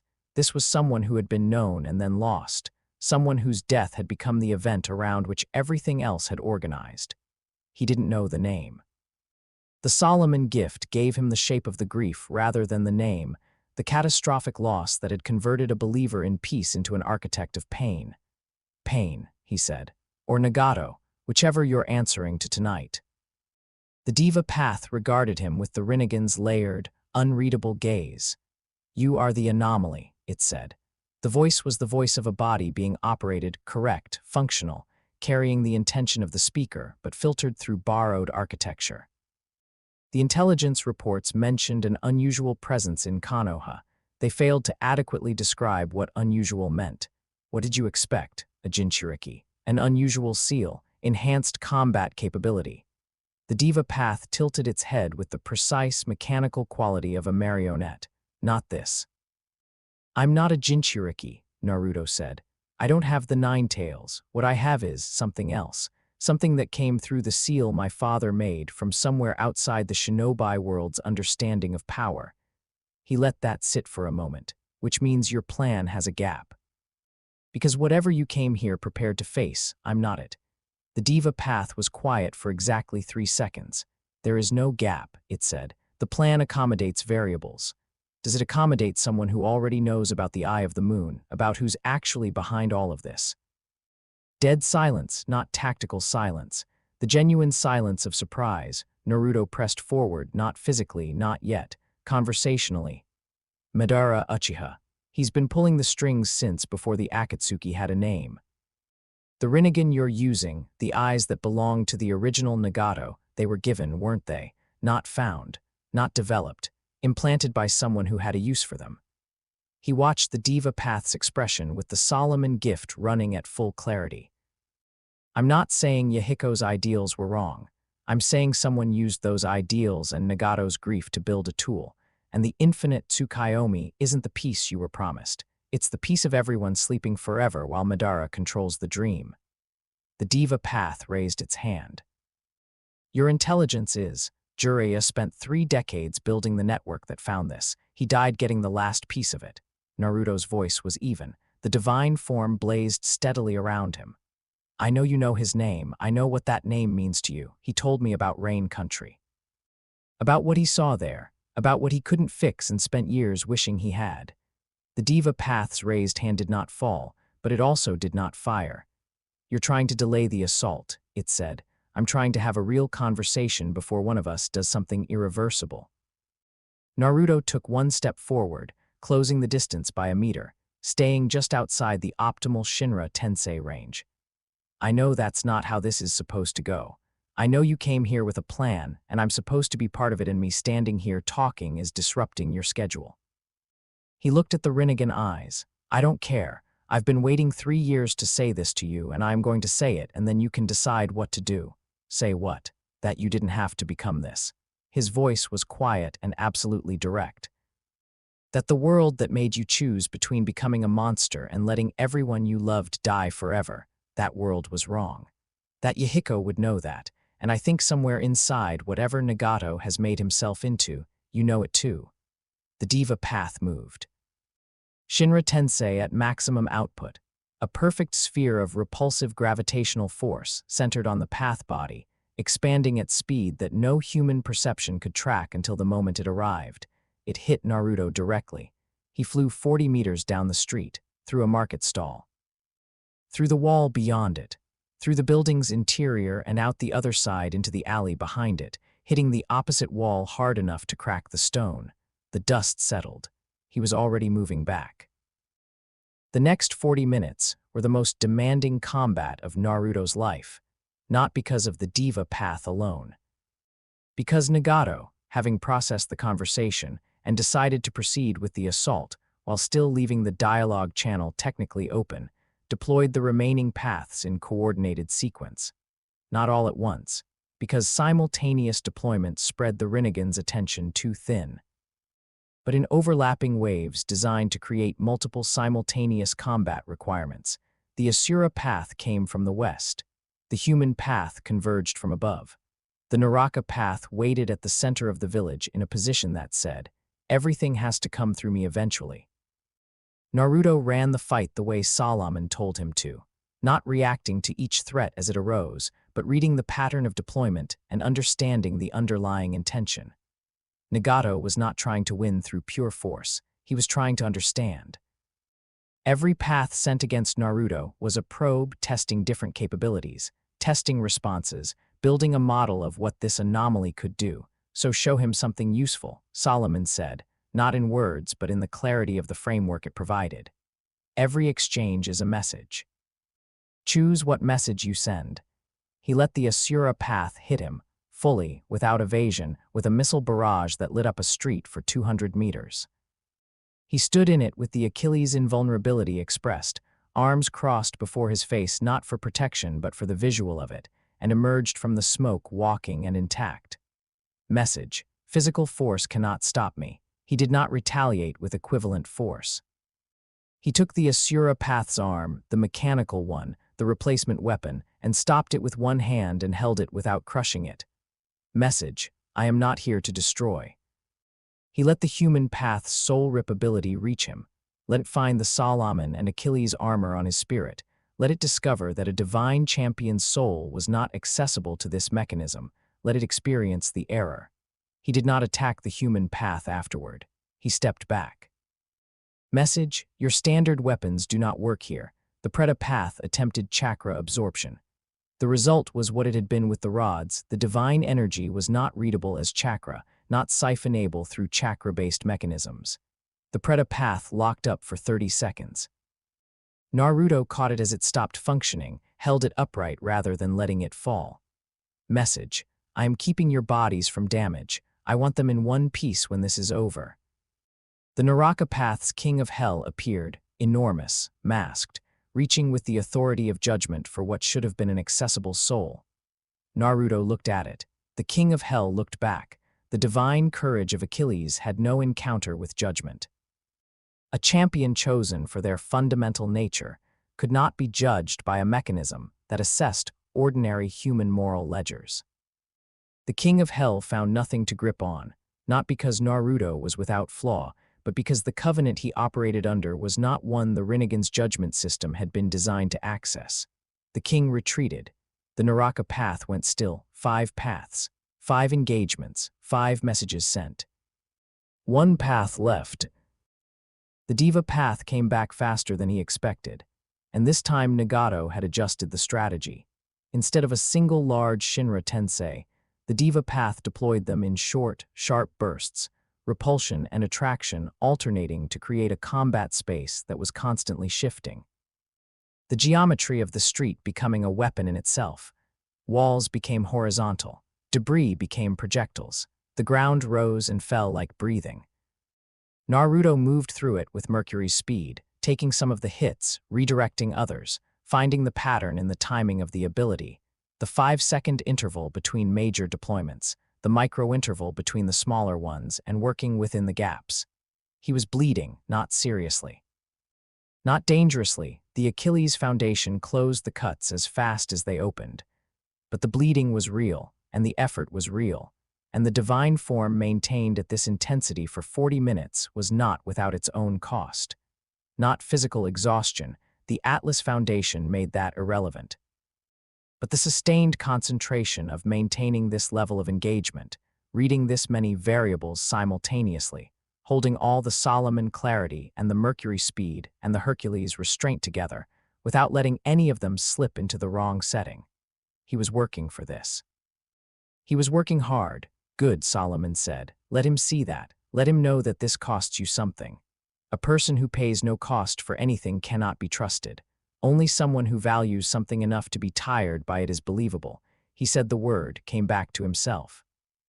Standing in his human form in the middle of the street, small, blonde, bruised, wearing a Jonin vest that had been through something, with the Diva path 20 meters away and the 5 disabled paths at various distances around the sector, and the smell of smoke and broken stone in the air. The Diva path went very still. He had released the power deliberately, in the middle of the fight, without being forced to. I want to talk to you, Naruto said in his own voice, his ordinary voice as a person, not as whatever that was. He wiped blood from his jaw. His hands were steady. You've been watching me for the last hour. You've tested everything you have against me. You know what I can do. You know I'm not going to run and I'm not going to be stopped. He took 1 step forward. So what do you actually want to do next? Because I'll tell you what I want. The diva path was very still. "I want you to stop," Naruto said. "Not surrender, not defeat. Stop. Take the paths and pull back and give me a month and then meet me somewhere neutral and let me tell you what I know about Madara. Let me tell you what the Tsukuyomi actually does to the people inside it. Let me show you the evidence Jiraiya died to collect." He met those Rinnegan eyes, those eyes that were a window into an enormous, wounded intelligence far away. "Because I think when you see it, you're going to be angry. Not at me, at the person who used Yahiko's death to turn you into this." The diva path said nothing. "I'm not afraid of you," Naruto said, quiet and honest. "I've been not afraid of you for 3 years because I understand you. I understand why you built all of this. And I think Yahiko would understand too. He wouldn't agree, but he'd understand." His voice was very steady. "You deserve someone to actually see you, not the pain, not the philosophy. You, the person who wanted to save the world because he watched it eat the people he loved." He felt the divine warmth in his chest, present and patient even in his normal form, like something that had been waiting for exactly this moment. "Let me try to be that person. Just give me the chance." The silence stretched. Across several kilometers of air, in a body that had not walked in years, Nagato sat in his chair and looked through the diva path's Rinnegan eyes at this strange, bleeding, relentlessly present boy. He was crying. He did not know yet that he was crying. He had not cried since Yahiko died, and he had forgotten what the sensation was. The diva path looked at Naruto for a long moment. Then it stepped back. Then it was still. Then, one by one, the 5 other path bodies across the village stopped moving. 1 month. Said the diva path in a voice that was carrying something now that it hadn't carried before. 1 month. Then we meet. Naruto breathed out. "Thank you," he said. He meant it completely, not as a tactical acknowledgement, as a genuine, whole expression of relief and gratitude. Because what had just happened, the stopping, the space created, the possibility opened, was not a victory of force. It was a victory of the oldest kind, one person choosing, despite every reason not to believe that the conversation was worth having. He stood in the street in the autumn morning and let the relief move through him, and then let it settle, and then started thinking about everything he needed to do next. Behind him, the village was already beginning to assess itself. Medic teams were moving. Sector captains were reporting. The machinery of Konoha, recovering from a blow, was running exactly as it had been designed to run. He would tell Tsunade what had happened. He would tell her about the month, about the meeting, about what needed to come next. He would also tell her he needed to find Nagato's location. Not to attack it, to arrive at it alone and say what needed to be said. He looked down at his hands, ordinary hands, his own, slightly bloodied. He thought, "Haku, I told you I'd get better at this." He walked back into Konoha. End of Chapter 4. Chapter 5. The god who listened Aimgakure in the rain was exactly what it sounded like. The village of rain was always raining. Not metaphorically.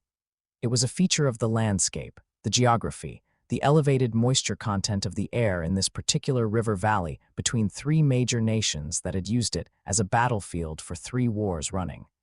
It rained on the metal towers that reached into the gray sky. It rained on the pipes and catwalks that connected the towers at various heights.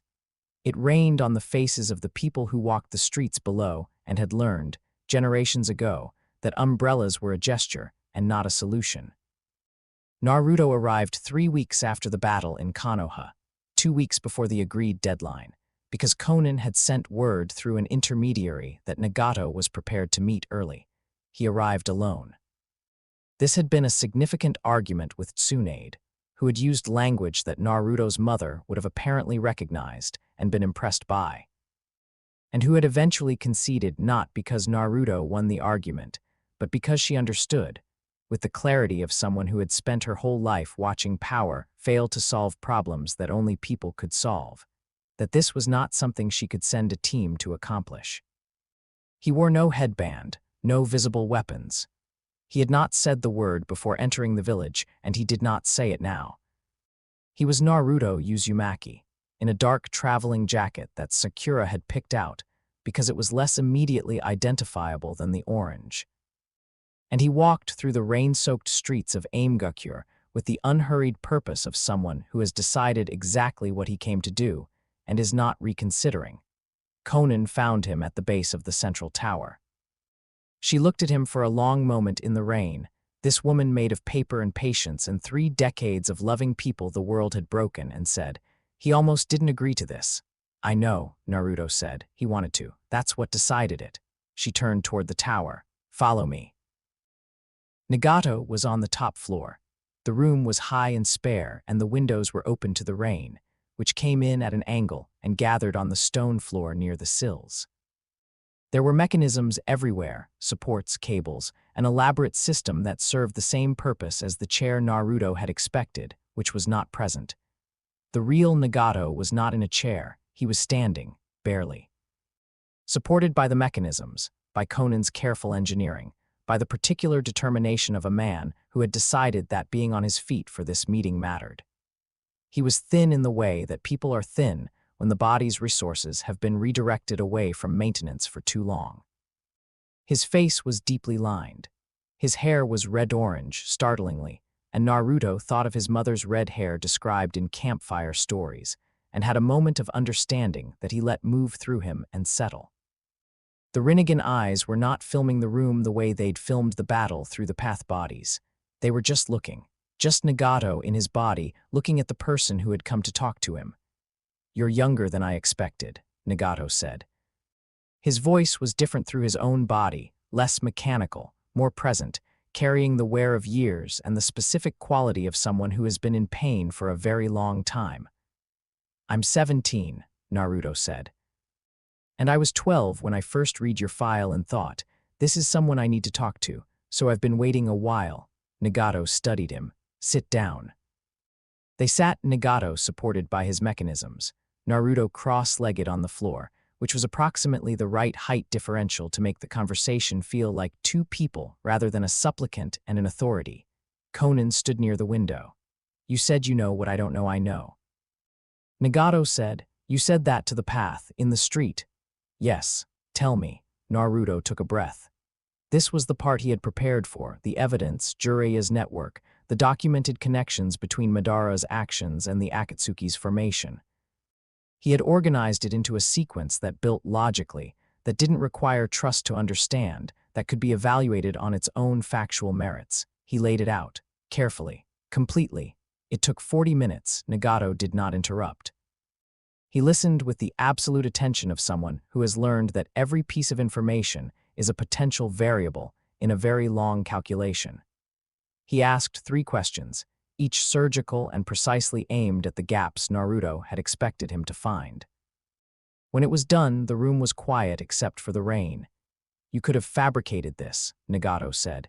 "Yes," Naruto agreed. "I could have. The evidence isn't self-certifying. You can't confirm it without an investigation that would take time you may not want to spend." He looked at Nagato steadily. "But ask Solomon's question. Who benefits from this being a fabrication? What do I gain by convincing you Madara is manipulating you if he isn't? What's my motive?" A pause. "You want me to stop the collection of the Biju," Nagato said. "I want you to stop working toward a goal that isn't actually yours." Naruto's voice was careful and even. "I want you to ask yourself when you last made a decision that came from Nagato, from the person who stood in the rain with Yahiko and Conan and believed that the world could be taught something. Not from the pain, not from the philosophy the pain built, from you." Nagato's expression was the most controlled thing Naruto had ever tried to read with the solemn and gift. Layer after layer of management, of deliberate suppression, of the long habit of a man who had decided that feeling things was a vulnerability he couldn't afford. Underneath it, the solemn and gift found grief. Old grief, the kind that becomes load-bearing over decades, that you organize your entire interior architecture around, because removing it would mean the architecture collapses. And underneath the grief, something smaller and harder to reach, the ember of the person who had held Yahiko's ideals before they became Nagato's doctrine. "Tell me about Yahiko," Naruto said. Nagato went very still. "Not what he stood for," Naruto said. "Not the philosophy. Tell me who he was." "The person." "That is not, please." Silence, the rain on the window. Conan moved slightly, not stepping forward, just shifting her weight. A small tell. She had, Naruto's Solomon gift registered, been waiting for this question for a very long time. She had not been able to ask it herself because she was too close to the grief, too embedded in the shared architecture of it. But she had been waiting for someone outside it to ask. Nagato looked at the rain for a long moment. Then, slowly, as though he were lifting something that had been set down long ago in a specific place, and he was not sure it would still hold its shape, he laughed too loud. When something genuinely surprised him, really surprised him, not just impressed him, he laughed too loud and it embarrassed him, and he tried to cover it with volume, which made it worse. He stopped. He collected things, small things, interesting stones, pieces of pottery he found in bombed-out buildings. He said they deserved to be kept because someone had made them on purpose, and the purpose shouldn't end with the building. A pause. He was afraid of failing, not of dying, of failing to matter, of leaving the world the same as he found it. He stopped, he was very still. He wanted to be the reason things got better, Nagato said, in a voice that had gone somewhere quieter, somewhere where the layers of management had worn through. Not to be famous for it, not for anyone to know it was him. He wanted to fix enough things that the world had less room for what happened to us, for what was happening to everyone. He sounds, Naruto said, very carefully, very quietly, like he would be angry at Madara, for using his name for something Yahiko wouldn't recognize. Nagato did not answer. He was looking at the rain. And then something happened that had not happened in 17 years. Nagato cried, not dramatically, not in a way that announced itself. He simply stopped managing the layers, and what had always been underneath them. The 17-year accumulation of grief that he had transmuted into doctrine rather than releasing, moved through him the way rain moves, finding the lowest points, filling them. Naruto did not speak. He did not offer comfort, because Solomon told him that comfort offered too quickly closes the door on something that needs to be felt. He sat in the rain-dampened room and let Nagato be a person in front of him, which was possibly the most useful thing anyone had done for Nagato in 17 years. Konan put her hand on Nagato's shoulder. Nagato let her. After a long time, he said, "What do you want from me?" "I want you to not complete the Tsukuyomi plan," Naruto said. "I want you to keep the Biju. They're safer in your possession than loose, and I don't know yet what the right long-term answer is for them. I want you to walk away from Madara's timeline." A pause. "And I want to know if you have a real plan, a Yahiko plan, something that actually works toward the peace you started with." Nagato was quiet. "There are two things," he said finally. "Tell me." "The first, the outer path has an ability I have never used in full because the cost is significant." He looked at his hands, thin, lined, marked by the Rinnegan's weight. "I can give life, not indefinitely, not without paying for it, but what I take I can give back. The people killed in Konoha during the battle, what the paths destroyed, you can bring them back," Naruto said, "at cost." His voice was flat, stating fact. "At significant cost." Naruto looked at him. "You don't have to, I made a choice," Nagato said. "The paths made choices directed by me. The consequences are mine." He met Naruto's eyes. "This is not a negotiation, this is what I've decided, because Yahiko would," he stopped, "because it's right."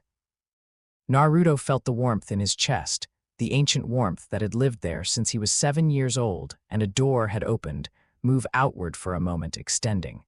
Not the lightning, just the warmth. Just the presence of something that recognized what was happening here as what it was, a person choosing at cost to be what they had always wanted to be. "The second thing," Naruto said, "Konan and I will leave the Akatsuki. The name, the organization. We will go somewhere, I don't know where yet, somewhere that needs what we know about building rather than destroying, and we will start again." He paused, smaller this time, without the philosophy. "Without the doctrine," Konan said from the window. It was the first thing she had said since they sat down, and it was not correcting Nagato but completing him, the way two people who have known each other long enough can do. "Without the doctrine," Nagato agreed. Naruto was quiet for a moment. "You know Madara is going to come for you when he realizes you've stepped back," he said. "Yes, that's not a small thing to walk into." "No," Nagato looked at him, "but I believe you will be between us and whatever he sends, given what I saw in Konoha." The Rinnegan eyes held a quality that Naruto realized, with Solomon's clarity, was something very close to trust, not full trust, not yet, but the direction of it, the first orientation. I believe that you will hold. I'll hold, Naruto said, simply, without elaboration. The way you say a thing when you mean it completely, Nagato nodded. They sat in the rain-filled room for a while longer, not negotiating, not planning, just sitting. Two people who had come to this room on opposite sides of a very long story, finding out that the story had more pages than either of them had expected. What was your mother like? Nagato asked. Eventually, Naruto looked at him. Jiraiya told me about her, Nagato said. A little, before. He paused. She was from Rain originally, her family. Whirlpool Country, Naruto said. But her clan had roots here, yeah. He thought about campfire stories, about a loud laugh and collected pottery. I think she probably would have liked you. The original version, the Yahiko version. He paused. I think she would have yelled at you about the doctrine, though. Quite a lot. The corner of Nagato's mouth moved. It was not quite a smile, but it was the direction of one. That is entirely possible, he said. Naruto did smile, the full one, the enormous, unstoppable one. I'll come back. He said, after the war, after Madara, I'll come back and we'll figure out what comes next. He stood, preparing to leave. And Nagato, what you're going to do for the people in Konoha, what it's going to cost you. He met the Rinnegan eyes. I want you to know that it matters. That they'll live because you chose to make things right. That choice is real and it counts, regardless of everything that came before it. Nagato looked at him for a long moment. You're very young, he said. Not for the first time, but differently from the first time. Less distance in it. Yeah. Naruto agreed, but I meant what I said about being Hokage. He picked up his jacket. Come find me when you need to, both of you. He looked at Conan. Both of you. He left the room. Walked back through the rain-soaked streets of Aimgakure, which were exactly what they sounded like, waterlogged and gray and genuinely unpleasant in practical terms. And also, somehow, today, the most hopeful place he'd been in months. He was almost at the village's edge when he felt it, a pulse of the outer path's power from the tower behind him, enormous and costly and deliberately aimed, reaching back toward Konoha like a hand extended in a direction it had never reached before. He stopped. Felt through his sage awareness the distant ripple of the outer path bringing back the lives the battle had taken. He stood in the rain and felt it happen, and didn't speak because there were no words for it that were worth saying. He stood there until the pulse faded. Then he said the word, quietly, here in the rain, with no one watching, and the lightning came down and he was what he was, blazing and orange and red and fully present, and he let the gratitude move through him completely. Then he said it again, came back to himself, walked home through the rain. End of Chapter 5. Chapter 6. The Lightning and the Legacy. The Fourth Shinobi World War started on a Tuesday and ended on a Friday and changed the world in ways that took years to fully understand, because the most important changes are always the ones that happen inside people. And internal change has no visible timestamp. Naruto fought in it. He had argued with Tsunade about how. Not about whether, there was never a question of whether, and both of them knew it. The question was as what, which turned out to be a more complicated question than it sounded. As the champion, blazing in the divine form, capable of ending engagements in the time it took the word to leave his mouth. Or as a shinobi, a very good one, fast and perceptive, and carrying a power that expressed quietly in everything he did, fighting in the way he'd trained for a decade. The answer, which he arrived at in conversation with Kakashi and Gaara and eventually Tsunade herself, was both, sequenced, strategic. The divine form is a statement. He explained to the allied shinobi forces command, standing at the battle map in the command tent with the particular authority of someone who has thought this through completely. When I use it, the battle is effectively over. What changes is the cost to get there and the cost of what comes after. Every time I use it in a situation that doesn't require it, I'm training every enemy we'll ever face to think about how to counter it. And I'm training our own forces to think of it as the solution instead of learning to be the solution themselves. Gaara, who had fought his own war with power and what it meant and where it came from, nodded. You want to use it as a turning point rather than a first response. 3 times, Naruto said. 3 situations where nothing else will work. That's the line. He kept the line. The first use was the reanimated cage. Ito Tensei had brought back the Hokage, all four of them, the first, second, third, and fourth, resurrected in bodies of living earth and chakra that could not be permanently destroyed, fighting with the full power of what they had been. The Allied forces were not equipped to counter this. The techniques the first Hokage had pioneered were the foundations on which modern shinobi fought. To face the original was to face the root system of everything you'd ever learned. Naruto held back through the initial engagement, reading the battle through his sage awareness, letting SHAZAM assess the situation with the full clarity of the divine gift. He watched the fourth Hokage, his father, moving in the amber light of reanimation, fighting with the precision that had made him the yellow flash, and felt something in his chest that he did not have a name for and did not try to name. Then the third Hokage took a position that was about to end 3 squad leaders simultaneously. He said the word. The battle turned in 89 seconds. When the dust settled, 5 reanimated bodies were sealed with his father's Fuinjutsu, which he had spent 6 months learning and had gotten right on the 43rd attempt, and he was standing in the wreckage looking at the sealed form of the fourth Hokage. "I know you can't hear me," he said in his normal voice, standing in the divine form blazing orange and dread. "I know this isn't actually you in any real sense, but," he looked at his father's sealed face, "I figured out who I am. I think it's mostly what you hoped for." A pause. "I'm going to be Hokage. And I'm going to do it the right way, the way that would have made you both proud."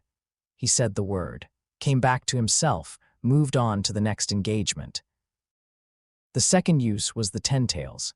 It had been summoned incompletely.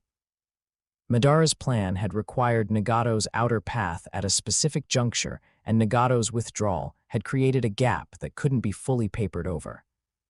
The beast that emerged was the Ten Tails at perhaps 60% manifestation. Vast, devastating, capable of terrain-level destruction, but not the world-ending catastrophe that full manifestation would have produced.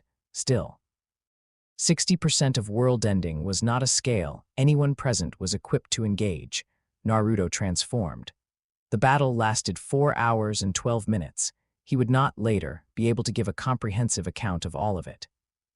4 hours of sustained divine form combat against something operating at that scale was not the kind of experience that organized itself into a linear narrative.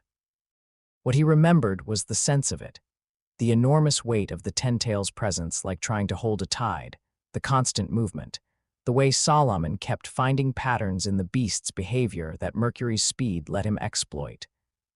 The way Hercules' strength translated in this context not as attacking but as containing, as redirecting, as being the stone that the water had to go around. He also remembered the allied forces behind him. This was important. He was not alone. The shinobi of 5 nations were engaged at the edges of the containment zone he was maintaining, not able to fight the Ten Tails directly but doing everything else, supporting each other, protecting civilians, sealing the environmental damage, buying time. He was the stone. They were the riverbed. Both were necessary. At the 4-hour mark, he found the structural weakness. Solomon's pattern reading had located it. A cyclic vulnerability in the beast's chakra distribution that expressed every 90 seconds when it drew power from the incomplete manifestation process. A brief, recurring moment when the enormous system turned its attention inward. He used it. 60 seconds of concentrated Zeus lightning, targeted with complete precision at the chakra nexus Solomon had identified. Not destroying the beast. You cannot destroy a tailed beast, not permanently, but disrupting the incomplete manifestation mechanism, breaking the seal that was holding it in the partially emerged state. The Ten Tails returned to the dispersed state from which it had been summoned. Naruto came back to himself on his knees in a crater that used to be a hill. He was bleeding from 4 places. His vision was doing something interesting at the edges. The divine form had maintained for 4 hours at full output, and even the Atlas Foundation, which did not tire in any normal sense, had a relationship with sustained extraordinary effort that expressed as something that was not quite exhaustion, but was in the same family. Sakura reached him before he'd fully processed that the battle was over.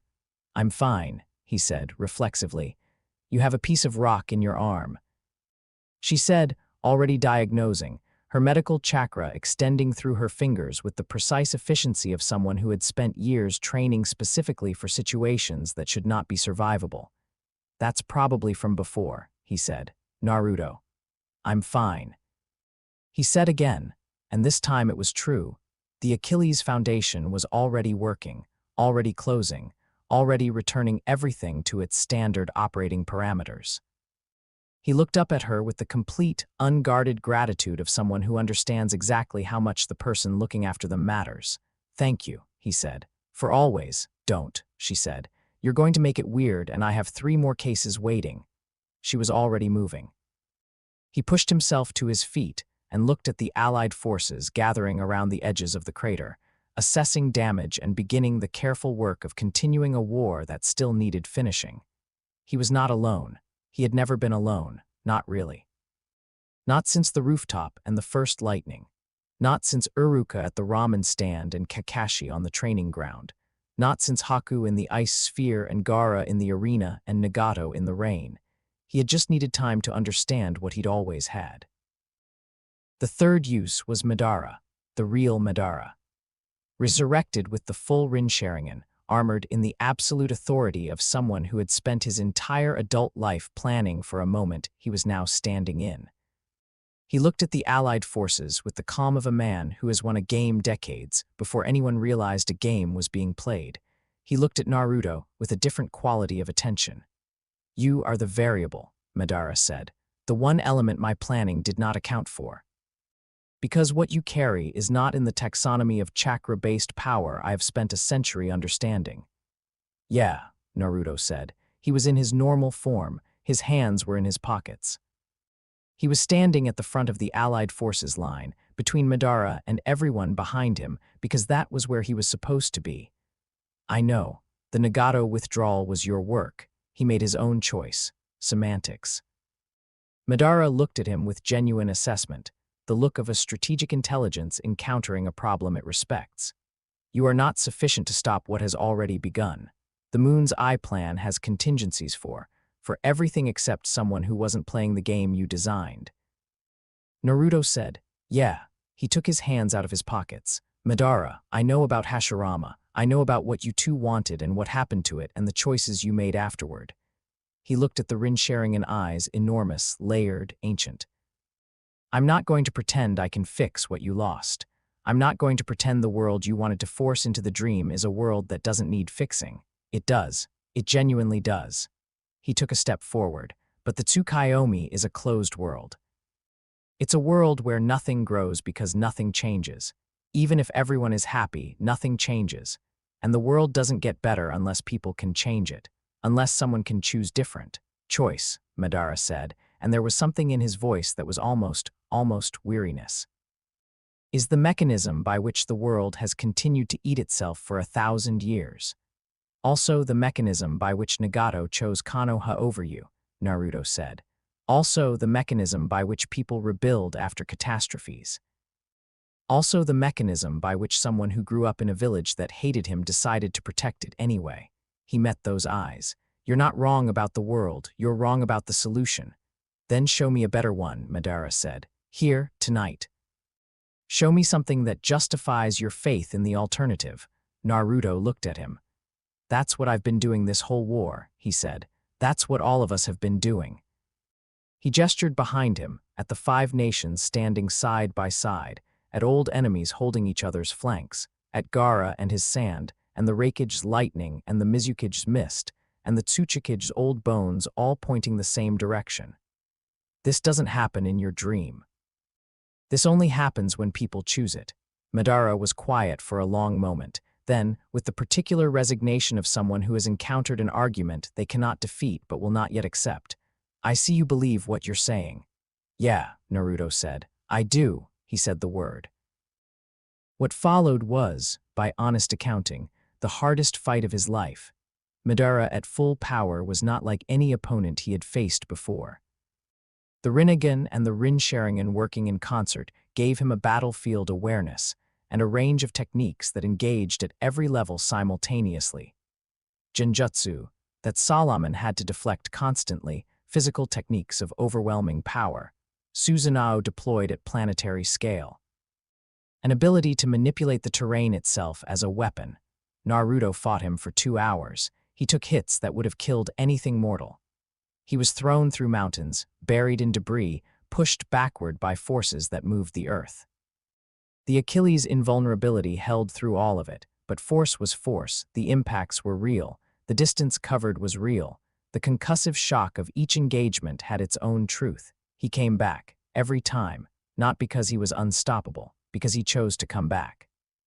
Because the courage of Achilles was not the absence of pain but the decision to continue past it. And that decision was never automatic, never effortless, always, every time, a choice. The Allied forces engaged at the edges of the battle throughout, not able to confront Madara directly, but buying Naruto the time he needed, disrupting the terrain manipulation, sealing environmental damage, maintaining the coordination that kept the 5 nations functioning as a unit. He was fighting alone in one sense and not alone in any other. At the end of the 2nd hour, Solomon showed him the angle.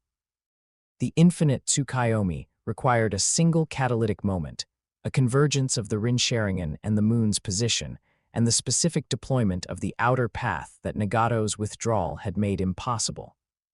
The plan was compromised. Madara was fighting to find an alternative, and the alternative required him to maintain the enormous output of his current techniques while simultaneously constructing the workaround. He was spreading himself. Naruto felt it through his sage awareness. The first thinning, the first micro-moment where the enormous chakra signature was simultaneously everywhere, and therefore slightly less dense in each specific place. He went to the specific place. Zeus lightning, focused to a column rather than a wave, targeted at the Rin-Sharingan itself, not to destroy it, not to blind, but to disrupt the specific frequency that the moon's eye plan required. To introduce noise into the precise chakra pattern that the Tsukuyomi needed to initiate. 3 seconds of absolute contact. The Rin-Sharingan's pattern broke. Madara went down, not destroyed. He was Madara Uchiha, and Madara Uchiha had a relationship with being destroyed that was complicated and non-linear. But the moon's eye plan was severed. The Tsukuyomi could not be initiated from this position, at this moment, with this disruption in the architecture. The window closed. The war ended. The sealing took 3 days because Madara's cooperation was required, and Madara's cooperation required a conversation that Naruto had not planned for and should have, because it turned out that an argument he had made in the middle of a battlefield had hit something he hadn't expected it to hit. He found Madara sitting in the temporary holding structure the Allied forces had constructed, looking at nothing in particular with the particular quality of attention of someone rearranging a very long internal argument. "The thing you said," Madara said, without preamble. "Which part?" "About choice, about Nagato." Naruto sat down across from him. "Hashirama chose to believe in me," Madara said, "for decades, despite every reason not to, despite the evidence against it." He was quiet for a moment. "I chose to stop believing in him." Naruto waited. "I chose badly," Madara said. Very simply. With the flatness of a man who has been carrying a very specific weight for a very long time and has just for the first time decided to set it down and look at it, Naruto said. "Yeah, this does not make you right about the world, I know. The world is still what it is. The choice still costs what it costs." "I know," Naruto said, "but you chose different today, that counts." He looked at Madara steadily. "Not because it erases what came before, because it's the only thing we have, the next choice, the only thing anyone has, and you made it." Madara looked at him for a long time. He didn't speak. He cooperated with the ceiling. Naruto became the 7th Hokage, in a ceremony that Konoha's protocol office spent 3 weeks organizing, and that Naruto spent approximately 4 minutes of the preparation period paying attention to, before redirecting all relevant questions to Shikamaru, who had anticipated this and had already drafted his own answers to most of them. The ceremony was in the afternoon, under a sky that had decided to be perfect about it, clear and blue and warm, with a breeze that moved through the streamers and the flags and the banners in a way that looked to the assembled population of Konoha and the gathered representatives of the other nations, like something out of a painting. Naruto stood in the Hokage's white coat. His headband was at his hip rather than his forehead, because Kakashi had told him cages didn't wear headbands, and he had decided this was a principle he was willing to debate for approximately 2 minutes before conceding the point. Underneath the white coat was his standard uniform, and underneath that was the same body that had said the word for the first time on a rooftop at 7 years old and been struck by divine lightning and stood there in the new air turning its hands over, wondering what it was now. He knew what it was now. He listened to the ceremony. He said the words required. He received the hat, which was enormous and impractical, and which he had already decided would spend most of its time on the hook by the office door rather than on his head, because there was too much work to do to manage a hat while doing it. After the public ceremony in the quiet of the office, Kakashi handed him the keys and said, "Any questions?" "Thousands," Naruto said. "Where do you want to start?" "I meant about the office." "I know. I'm going to need at least 6 more chairs for meetings. The current setup is adversarial, and I'm trying to build a different kind of relationships with the other villages." He was already looking at the window, at the village, at the mountain faces beyond the rooftops. "And I need to schedule a trip to Aimgakure within the next 2 months. Nagato and Konan have been building something there, and I promised I'd come see it." Kakashi studied him. "You're going to be good at this," he said. "I know." Naruto said, without false modesty, because false modesty was a form of dishonesty, and he had decided a long time ago that he was done with those. "I've been getting ready for a long time." He stood at the window of the Hokage's office and looked at Konoha below, the rebuilt streets, the training grounds, the ramen stand with its lanterns already lit even though it was mid-afternoon, Chuchai apparently not requiring a reason to be festive. He looked at the mountain, at the 5 faces carved in stone, at the space beside his father's face that would one day be his. He felt the warmth in his chest, the warmth that was always there in both forms, that had lived in him since the door opened on a rainy October night, and something ancient and patient had handed a lonely 7-year-old boy the capacity to become what he already was. He touched the window frame. "Thank you," he said, very quietly. To the wizard, who he had never met and would never meet, who had made a choice in a sliver of time that had changed everything. To his father, whose face looked back at him from the stone. To his mother, who would have laughed at his pranks when she thought he couldn't hear. To Jiraiya, who had told him the truth and fed him good yakitori and taught him that wisdom and intelligence were different and both mattered. To Uruka, to Kakashi, to Sakura and Sasuke, to Gaara and Haku's stone in the clearing, to Nagato in the rain, to all of them. He said the word. The lightning came down in the Hokage's office, gentle and warm, filling the room with the orange and red that was unmistakably his, not the wizard's original, not the standard of another world's champion, but his. Built from the color of every jumpsuit he'd ever worn, and the warmth of every bowl of ramen, and the specific shade of gold that the afternoon light took when it came through windows overlooking a village that was his and his and his. He stood in it for exactly 1 moment. Then he said the word again, came back, sat down at his desk, started working. Epilogue. What the word means 30 years later, a student at the Konoha Ninja Academy raised her hand during a history lesson and asked, "Did the 7th Hokage ever stop using it?" The teacher, Shikadai Nara, who had inherited his father's intelligence and his mother's directness and his grandmother's patience, none of which he'd asked for and all of which had turned out to be useful, considered the question. "Define it," he said, "the power, the word, the lightning thing." "No," he said, "he never stopped having it. It lives in him. It's part of him." He set down the piece of chalk he'd been using to draw a battle diagram on the board, but he stopped needing to use it the way he used it when he was young. Do you understand what I mean by that? The student, 12 years old, with her father's blue eyes and her mother's capacity for completely focused attention when something genuinely interested her, thought about it. He got strong enough that he didn't need to prove it. She tried. Closer. Try again. She thought longer this time. The classroom was quiet. The afternoon light came through the windows and lay in long rectangles across the floor. He stopped needing it to feel like enough, she said. Shikadai looked at her. Yes, he said. That's exactly right. He turned back to the board. The seventh Hokage is, technically, in possession of enough power to end most conflicts before they begin. He doesn't use it that way, most of the time. He uses it as a last resort. He uses words first and diplomacy second, and the full allied shinobi negotiating protocol third, and 6 other things after that, and somewhere at the end of the list, if everything else has failed, then he says the word. He drew a mark on the board. Why do you think he does it that way? Because the word is the easy answer, the student said slowly. And he knows that easy answers make you worse at finding the real ones. Shikadai nodded. He told me that himself, he said, when I was about your age.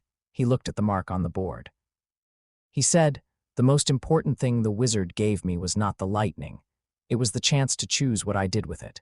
Every time I say the word, I'm making that choice. And every time I find a better way first, I'm getting better at the choosing. He paused.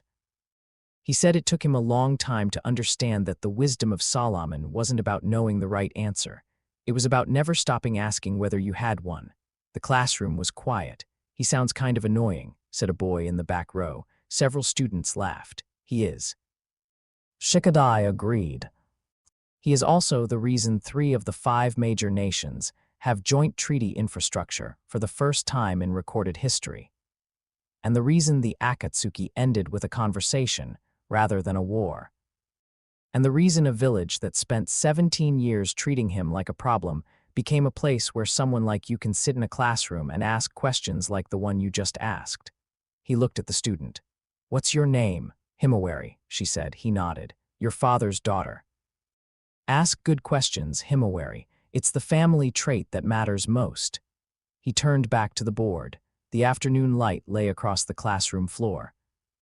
Outside, in the training grounds visible through the window, a figure in a white Hokage coat was doing chakra exercises with a group of genin who were clearly not expecting to spend their afternoon with the 7th Hokage personally, and who were visibly unsure how to conduct themselves accordingly. The 7th Hokage, who had introduced himself first thing as just Naruto, was currently demonstrating a Rasengan for the 4th time because the shortest kid in the group kept getting the rotation wrong, and Naruto had apparently decided that they were going to stand here until it clicked. However long that took, the kid got it on the 5th attempt.